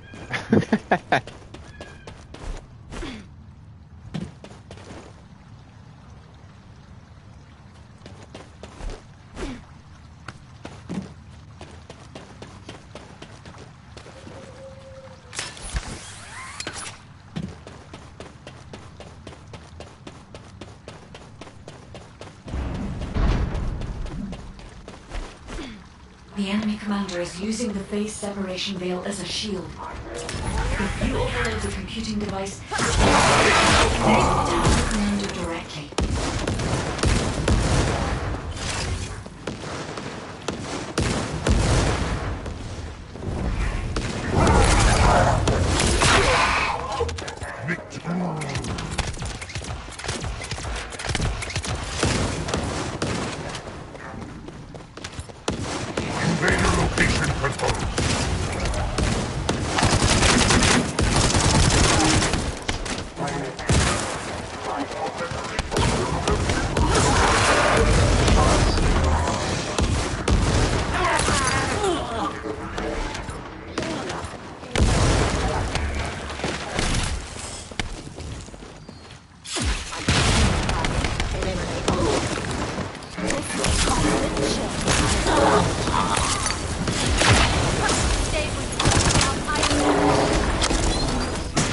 Says, you are in control where you go. There's no need to go where you don't want to.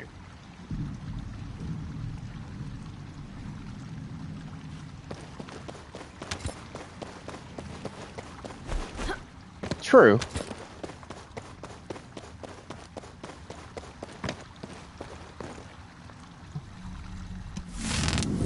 I think, though, that'll just be one of those games that I'll watch other people play.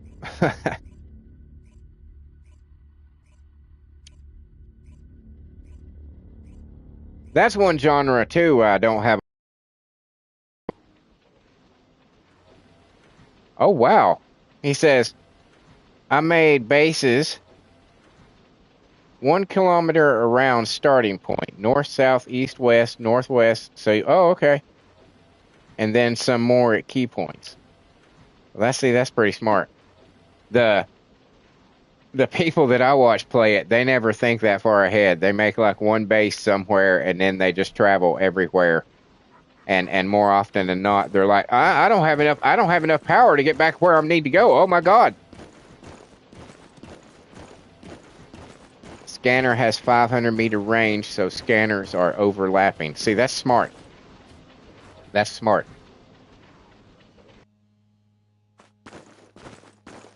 But you know, that's like I was saying about my Stanley Parable playthrough, is I've watched several streamers play Stanley Parable, and they didn't uncover half the shit that I have already.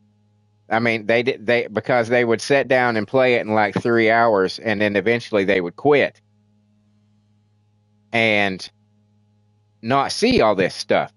So in the same vein, the people that I watch, they don't bother with doing stuff like that. It's like they think they're on a time crunch, so all they have time to do is make one base and then just travel to everywhere from that one base. And like I said, more often than not, they get out too far and they're like, man, I'm not going to make it back.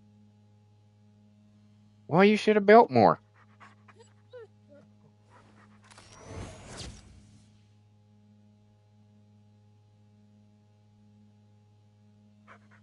Ansel says more like not overlapping. So they're not overlapping, or they are?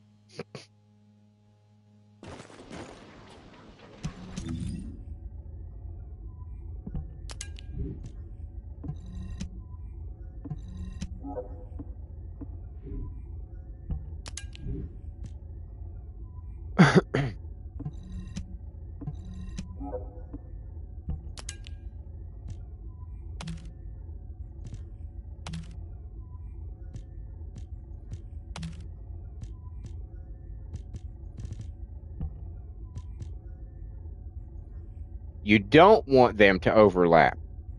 Oh, okay. So you just want them to like brush against each other? Just close enough?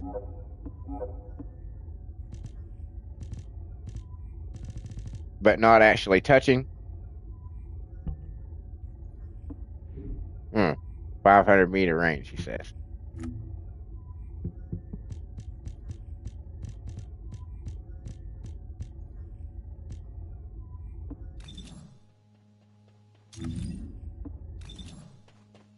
Okay.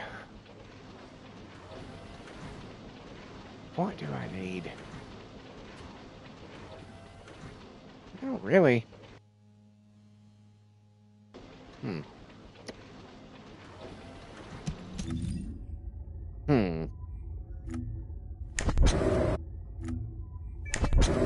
What do I got on here?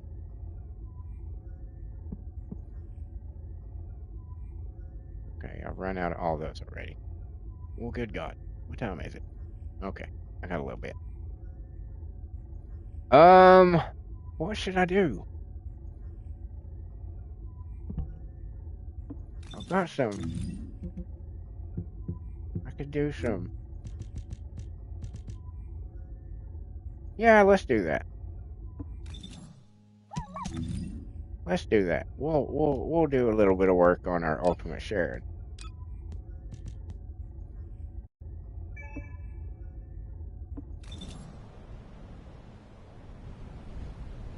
So tickled! I got ultimate sharing. I only need 2 of the girls, and I'll have all the girls now. I just need Ultimate Luna and Harris. I'm so tickled about that. And you know, let me see.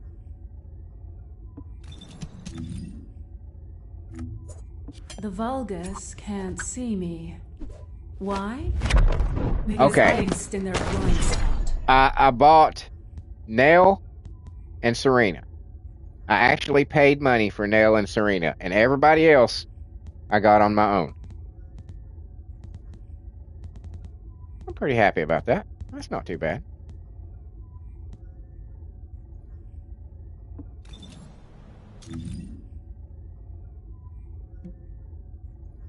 I think. Did I buy Haley? I don't think I bought Haley.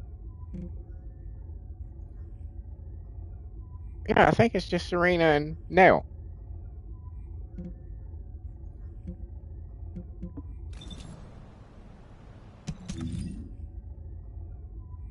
Ansel said, "Thank you for supporting the game."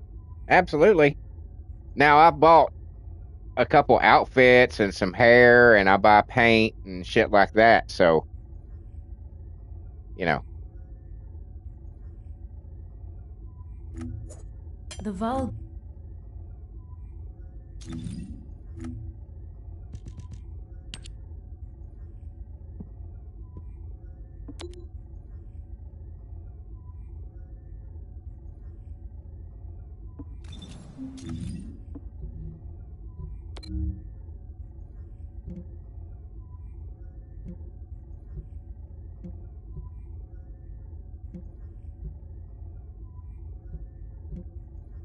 it's, oh, okay, that's it.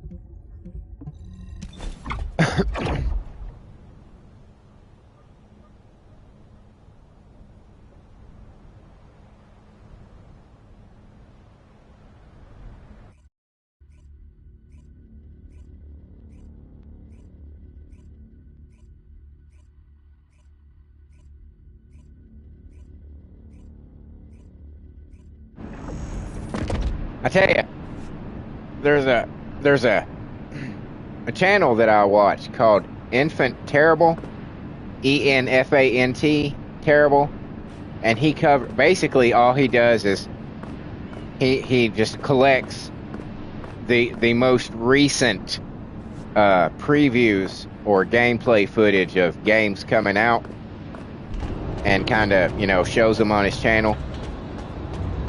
That's basically all his channel is, really. And there's a lot of fucking awesome games coming out. I mean, there's a lot of fucking awesome games coming out. There's an overabundance of Asian-themed games coming out. There's a whole lot of samurai-type games.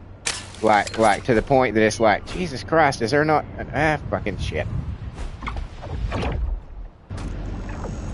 I like samurais. I like Asian stuff, but you can make too much.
Alright, where's number 5?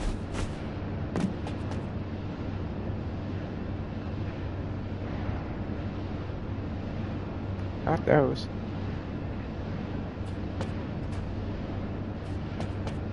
Does it matter? Can I just get this one again? Nope. Alright.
Number 0.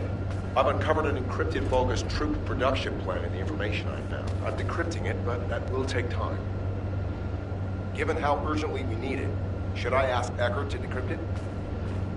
No. Yeah. Asking Eckert would require radio transmissions, which might reveal our location.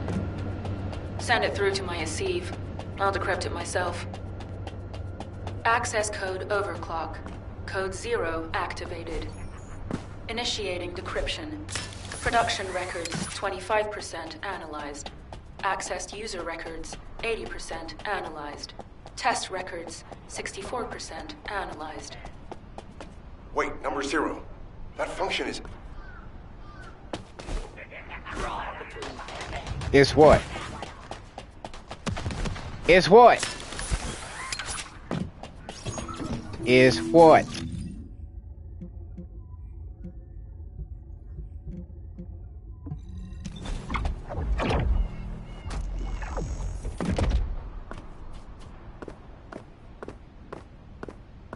Do you have something to tell me? You called me over here. Number 0. You said you would refrain from using overclock code 0. As efficient as that code is, it puts pressure on your cerebral functions. You've experienced memory lapses as a direct result of it, correct? The last time you used it, you lost the memory of one of your body prosthetic scans. That's not a reason not to use it in a situation like this. We're on a mission.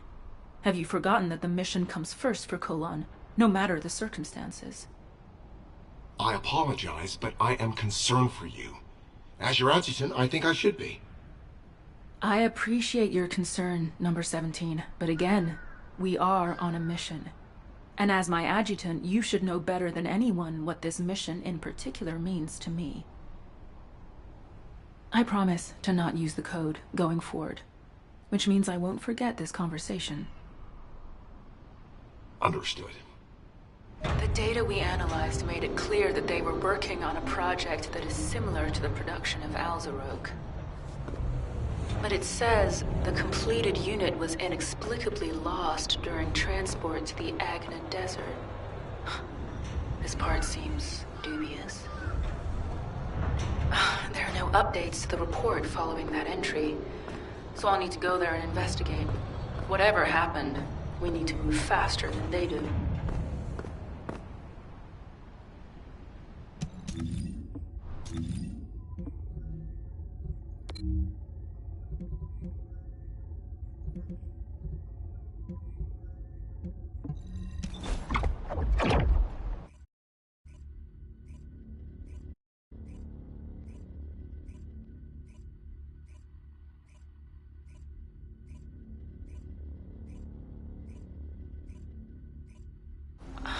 What are you doing here, Kassenax? That is an unduly harsh reaction, Sharon. There is no need to be so hostile towards me. I know what you came here to find. Good to meet you. I'm Kassenax, a Magister affiliated with the Council. I know who you are. But first, let me make this very clear. I have no intention of interfering with your mission. On the contrary, I wish to help. I believe you came here in search of a unit that the Vulgus lost in transit. It may have slipped your mind because our paths have crossed more frequently in recent times, but I am a counselor of the Council of Magisters. If I so wished, I could access all of HQ's communications records. Have you also forgotten that we designed the Asive links for the Descendants? Well, anyway, your findings piqued my interest, and the location also happened to be the Agna Desert. The Agna Desert. How could I forget this place? The Agna Desert was one of the regions we Magisters chose when we fled from the Vulgus, and I was one of those who fled here. I memorized much of the terrain of this land back then, in order to carry out our plans unseen by enemy eyes. The hideouts we used are still there. However, you will not be able to find them, even with your spatial tracking device. That is why I have personally come to help you. It would not hurt for us to work together. I don't know. Say? That might be a little painful. I have more than a few doubts. But it's not a good idea to antagonize Kasanax right now.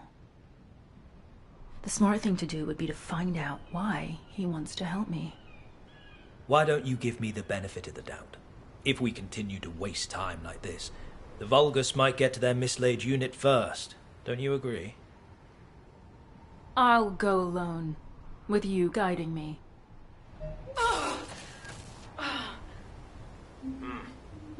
You have exhausted your body prosthetic.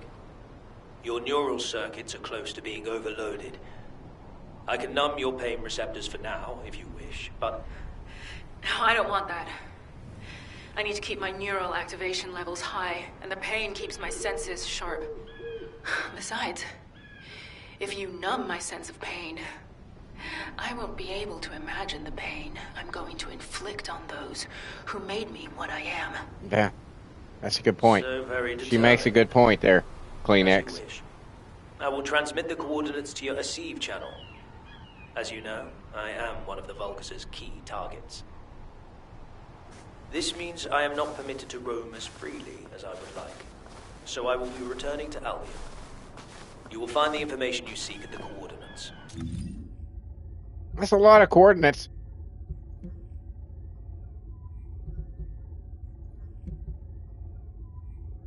Alright, I guess we'll hit this one first.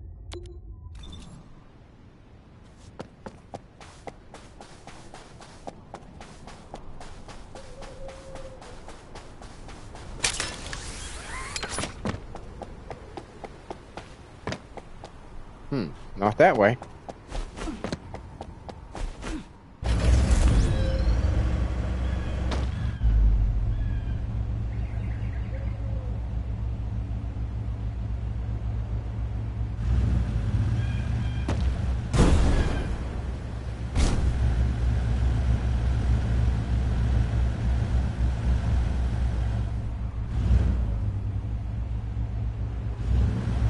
Now,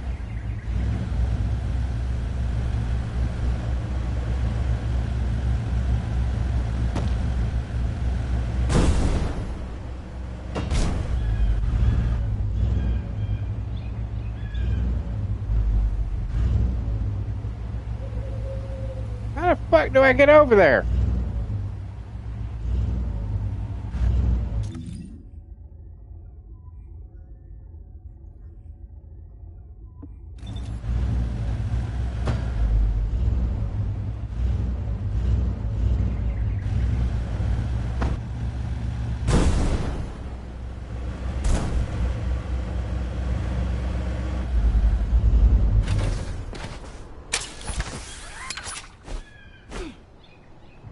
You fucking bitch.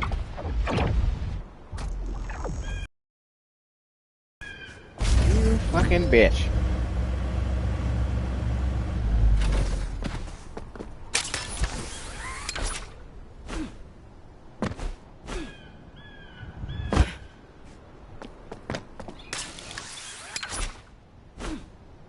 It won't let me.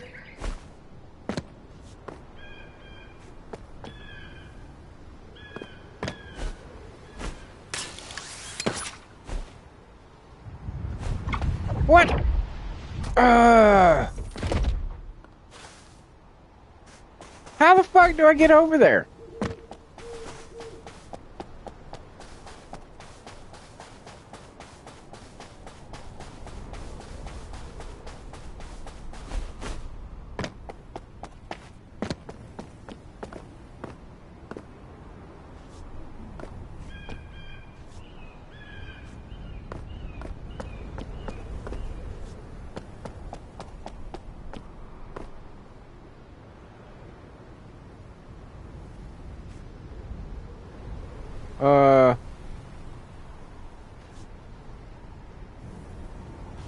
Okay.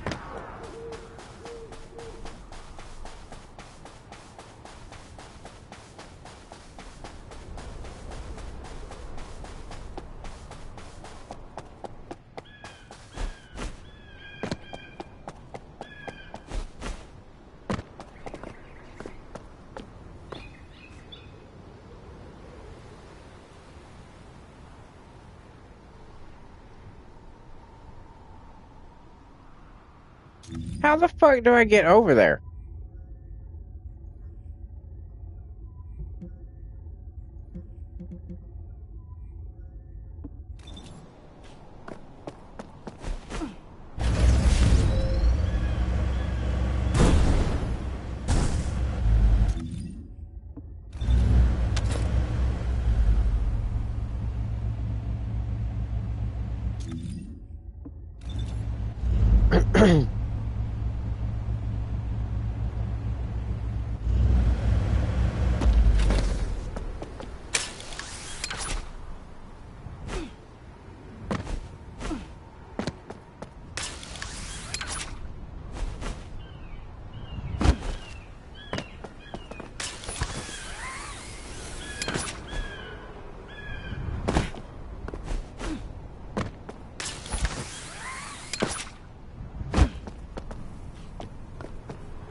Son of a bitch.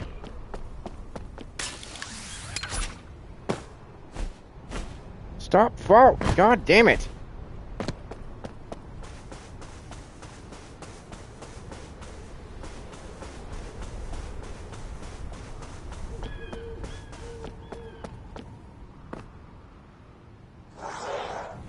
How the fuck do I get over there?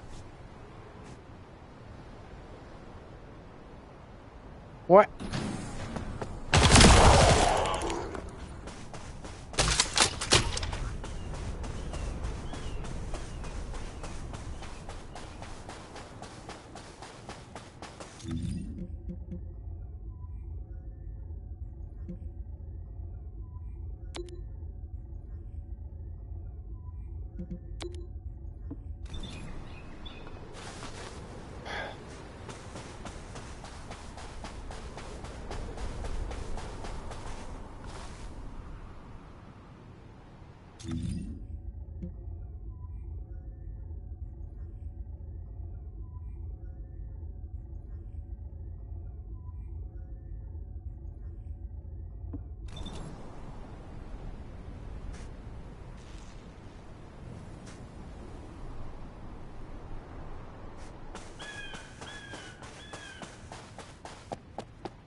Okay. Okay. Okay. I'm gonna have to cheat.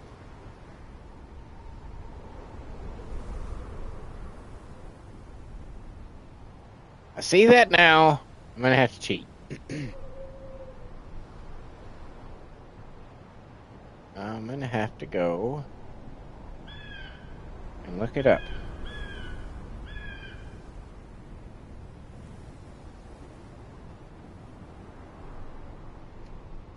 Gonna have to look it up.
A hidden hole near a butte. A hidden hole.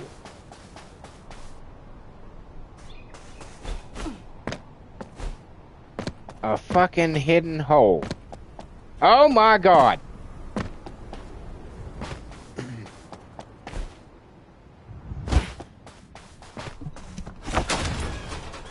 Jesus Christ.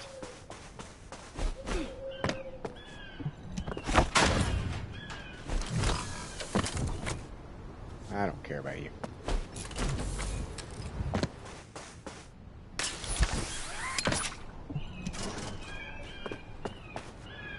Fucking hidden hole. It was well hidden. Well hidden.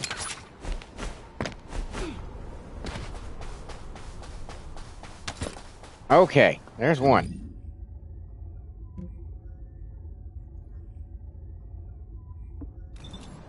I don't like that stays lit up pink. That bothers me. Alright, next. Next!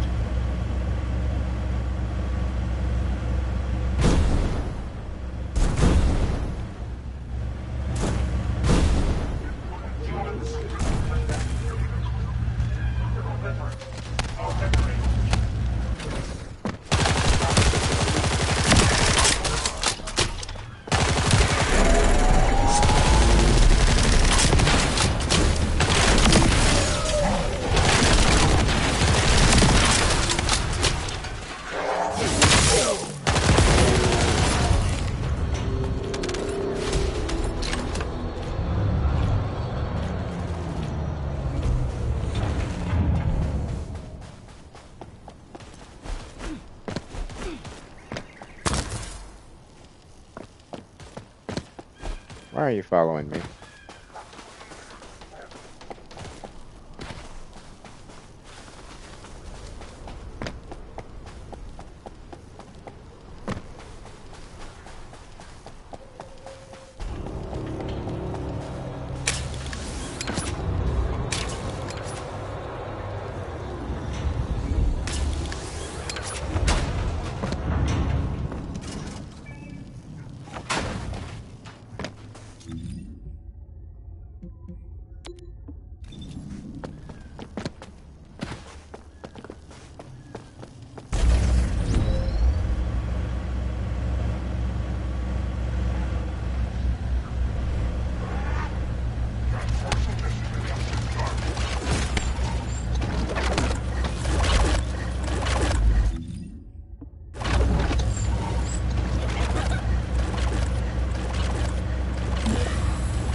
Alright, that one's done.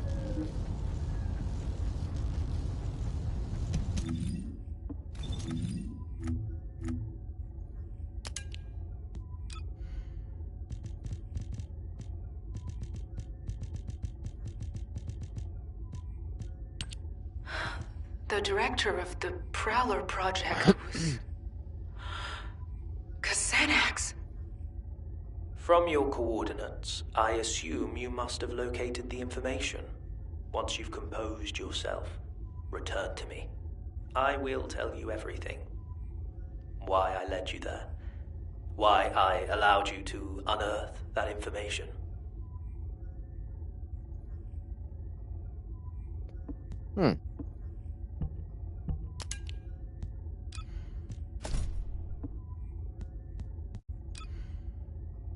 He didn't strike me as the trustworthy kind.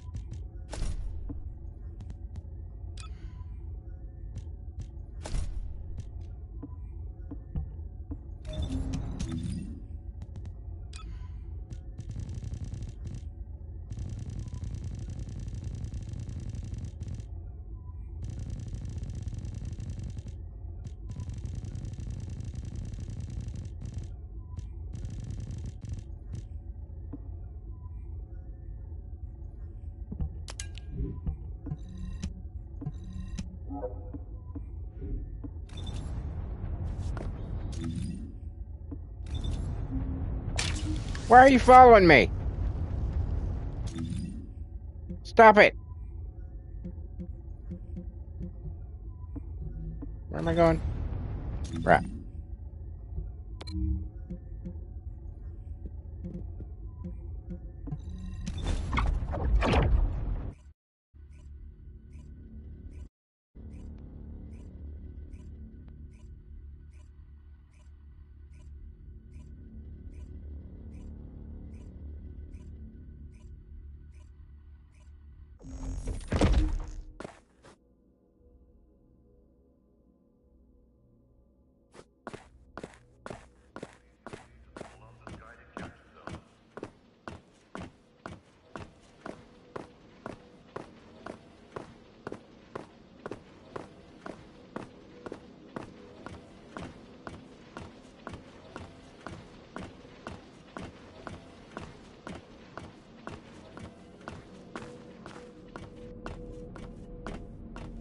Good to meet you.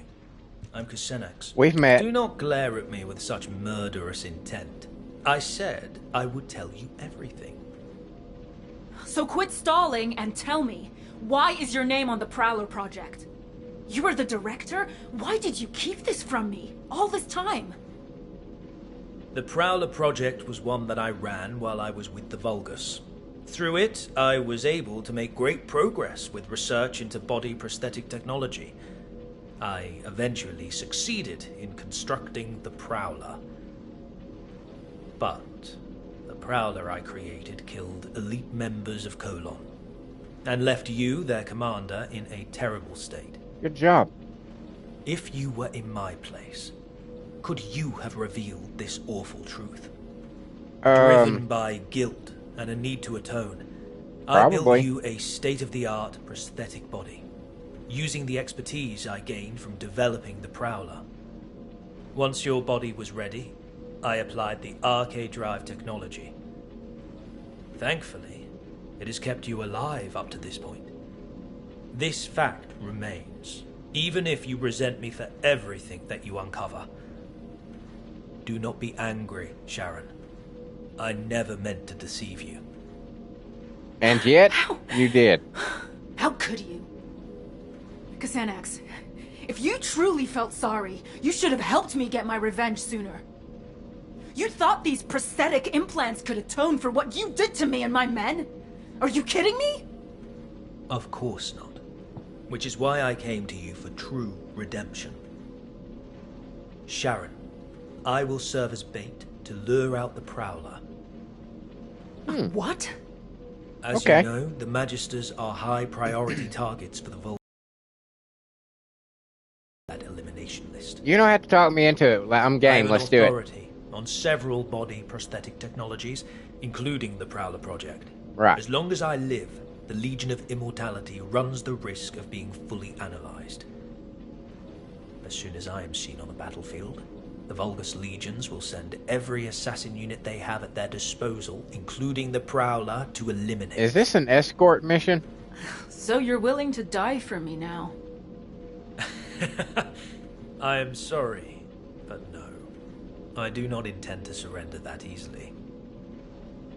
I have been working on a code that can control the body prosthetics of the Legion of Immortality. I'm at the stage where I can complete the code, if I have some key data and the source technology.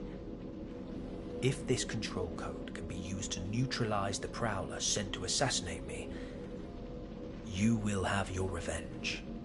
I will have atoned, and humanity will have the technology to control the Legion of Immortality. Everyone will get what they want. I don't need some stupid code to take down that bastard. I need to get started with the operation right away.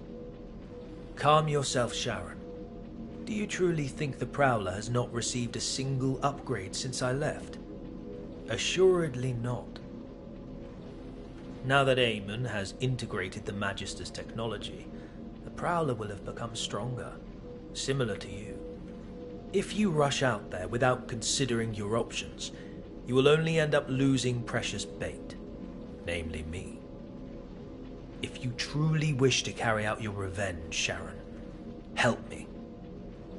I have always offered you the most efficient course of action. Working with me is the surest way to have your vengeance. I don't know if it's the most appropriate time to tell you, Sharon, but I've finished analyzing the data I received from number 17. It isn't something I want to discuss over the radio. Please come to the Research Institute. I'm right here. I was literally 5 feet from you. Magisters are probably humanities. The data Right, literally, I was talking to your brother. To be analyzed, and the data that He's not your brother, though, is he? The Prowler project revealed a significant discrepancy in what we know of the performance of the Prowler. The Vulgus units in your battle simulations were based on the estimated specs of the Prowler that attacked you. But this data shows that the Prowler's power and mobility have improved substantially since that time. Before we get into that, Ines, let me ask you something. Did you know about any of this? Or did you already know about all of it? I'm merely a member of the artisan class. I have no knowledge of the actions of the Council or the Councilors. Aside from that, humans already had arcade drive technology when I joined, and research was already being done on body prosthetics. The technology was enabled by RK and, similarly, was recorded in internal files as being an ancestor technology. I had no idea. I can't stomach the fact that my body was developed using the same technology as the bastard that made me like this. The RK drive is nothing more than a tool. You are not the same as the Prowler. You are Sharon Julicia. You are human, a descendant, and the Colon Commander. Machines cannot develop, but humans can. Don't forget the days of pain you had to endure in order to grow. But I can't beat the Prowler in my current state. I need to upgrade my body prosthetic to carry out my revenge. My body prosthetic is only a tool. I'm just upgrading a tool to make revenge possible. Number 0. Casenex has sent a message regarding the Legion of Immortality's control device. I'll be right there.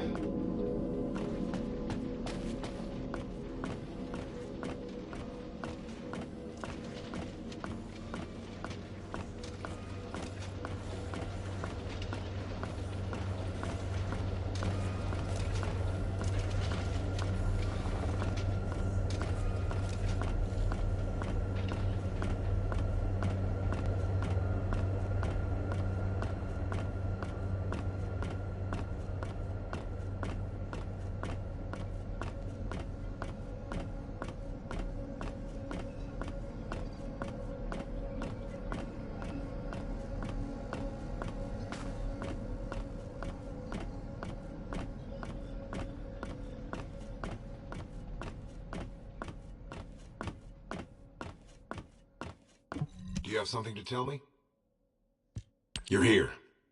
This is what Casenex has sent us. As you know, when the Magisters came over to the side of humanity, they tried to steal as much advanced material and technology as possible to take with them, but they were thwarted by the Vulgus who pursued them. So they created encrypted vaults and stored the materials and technology inside, then hid those vaults all over Ingress. As Casenex was one of those Magisters, he did the same.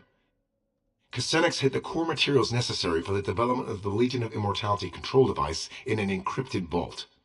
He insisted that we retrieve them.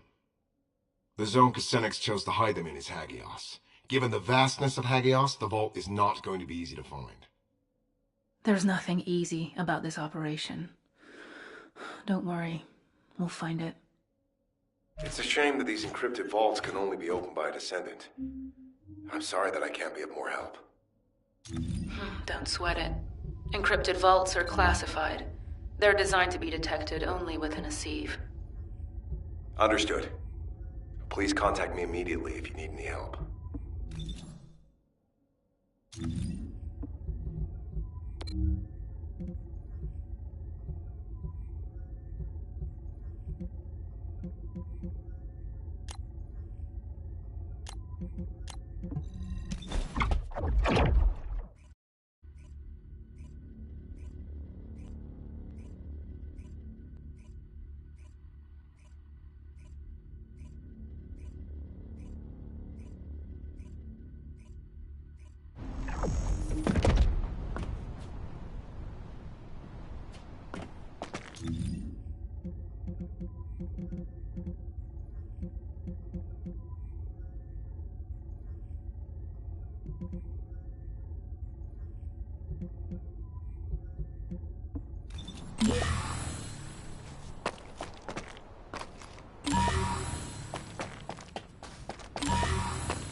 There were times when I felt strange sensations.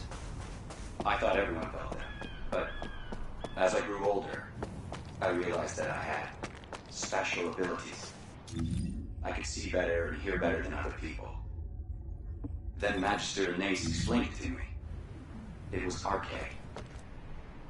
They told me that Arche was a special power which existed only in this world. And even amongst humankind, only a few people had a small potential to manipulate it. In order to forcibly realize this potential, volunteers were needed for the first experiment. Though the title no longer exists, I am still alive. I do not know if I still am. As a knight, I should not refuse an opportunity to become stronger. I was one of the multiple volunteers stood in front of a strange-looking structure. The Magisters explained that this device was made by beings who ruled this world a long time ago. I don't know how they knew this, but I had to believe them. If it wasn't for the Magisters, many more would have died before we reached this point. We had no other choice but to trust them. The structure lit up and started operating, and I finally knew what the sensations meant. My senses expanded, and what used to feel like grasping in the dark became clear. I could feel the presence of Arche. Now, I do not fear the unknown enemy Vulgus.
Damn it.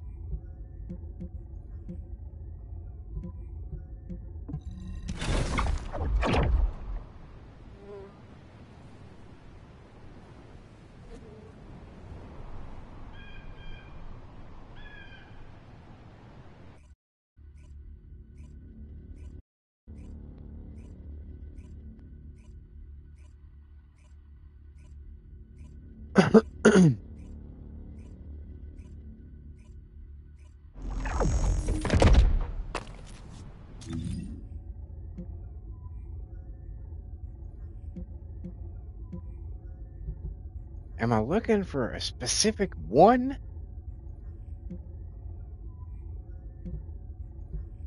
I must be, right? It's not going to just be a random one, surely. Oh, wrong button.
Fuck.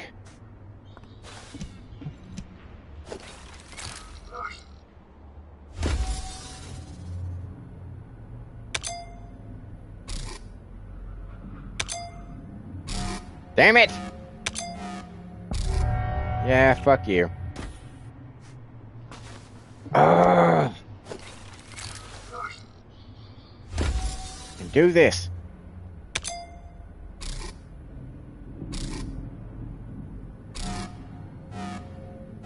No doubt.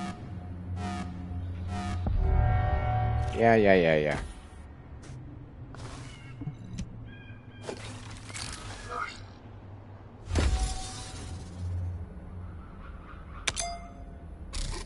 Shit.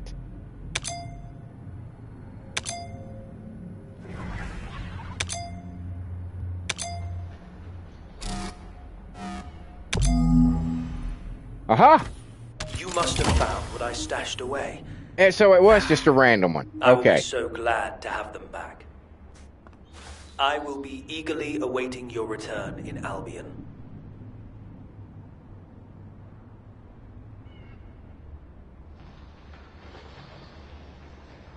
You are using expensive items each time. I know, yeah.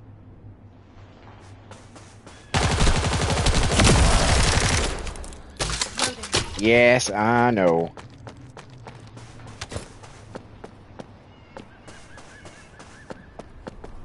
But the cost of the item does not improve my ability to use the item.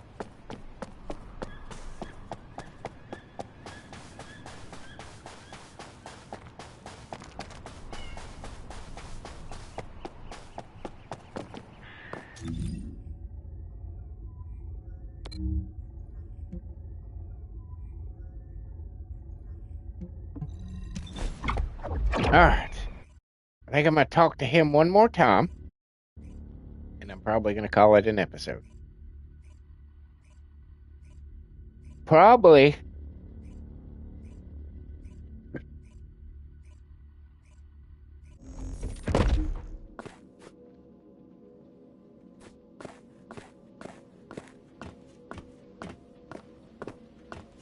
I don't want Enzio, Ansel.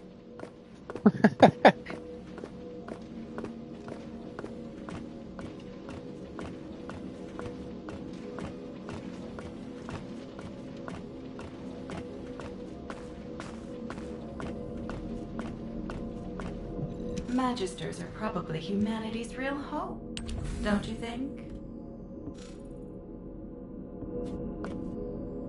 Good to meet you. I'm Kusenax. We've met. Finally! Thank you for recovering these, Sharon. Now I can design the Legion of Immortality control code. All that's left to obtain is the Vulgus network source technology in order to disseminate the code. However, this will be a completely different level of difficulty compared with locating the encrypted vault. This technology is one of the most heavily guarded and classified pieces of information that the Vulgus have. Sounds important. The most likely place for this technology to be stored currently is the Fortress, the headquarters of the Vulgus. If an opening presents itself for us to infiltrate the Fortress, we can use it to acquire the source technology. It will not be easy, clearly. But for you to have your revenge on the Prowler, we need that technology. Alright, you talked me into it. Don't worry, we'll get it, one way or another. But you'd better be sure about this, X. I've staked everything on getting revenge. There's no turning back from this now. Ha! I have no intention of turning back either, Sharon. We will see this through to the end. I don't like that chuckle. I don't like that chuckle, dude. That chuckle makes me not want to trust you.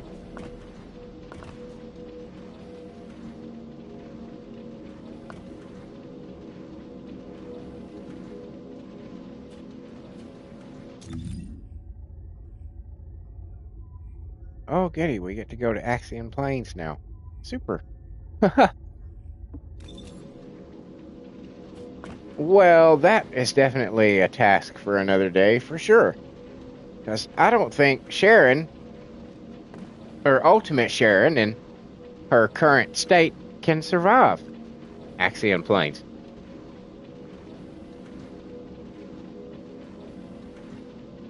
I'm sure it'll be easier than, I doubt it'll be as difficult as the typical Axiom Plains mission. But it's probably not going to be all that easy. For the day. Apologies again for the late start.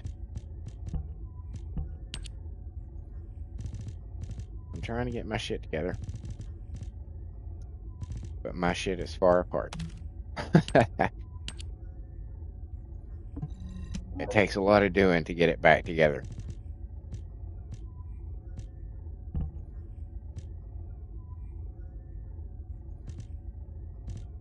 So what we're going to do real quick is we're going to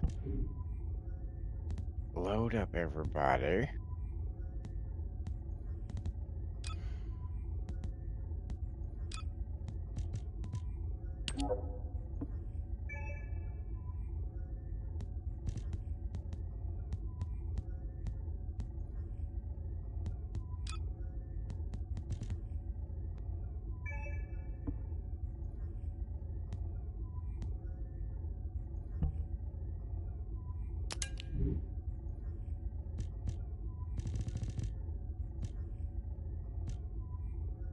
Oh, I can already tell you neither one of them.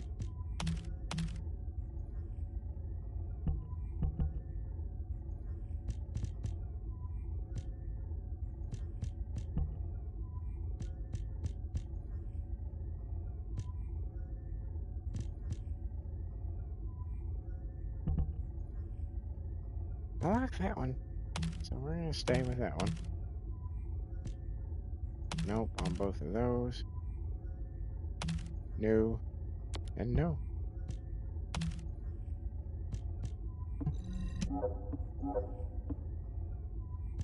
What else we got here? Some shit for Bunny.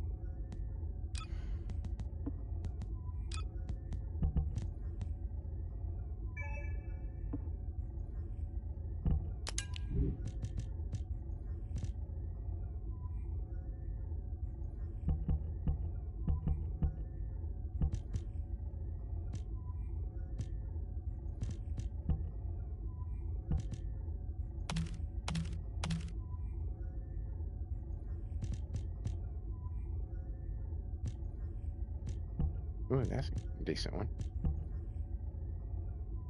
But it's the same. Actually, it's less. So we'll get rid of you. And then that just leaves you. And no.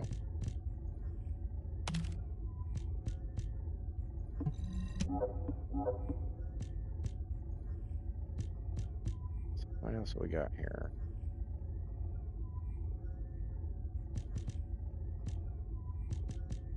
Valby?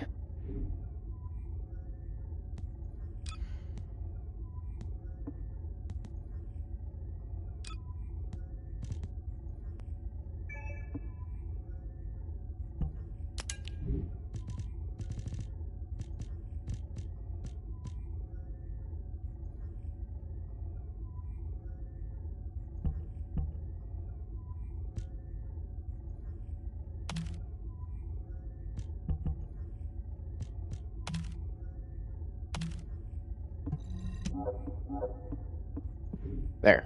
What do you get when...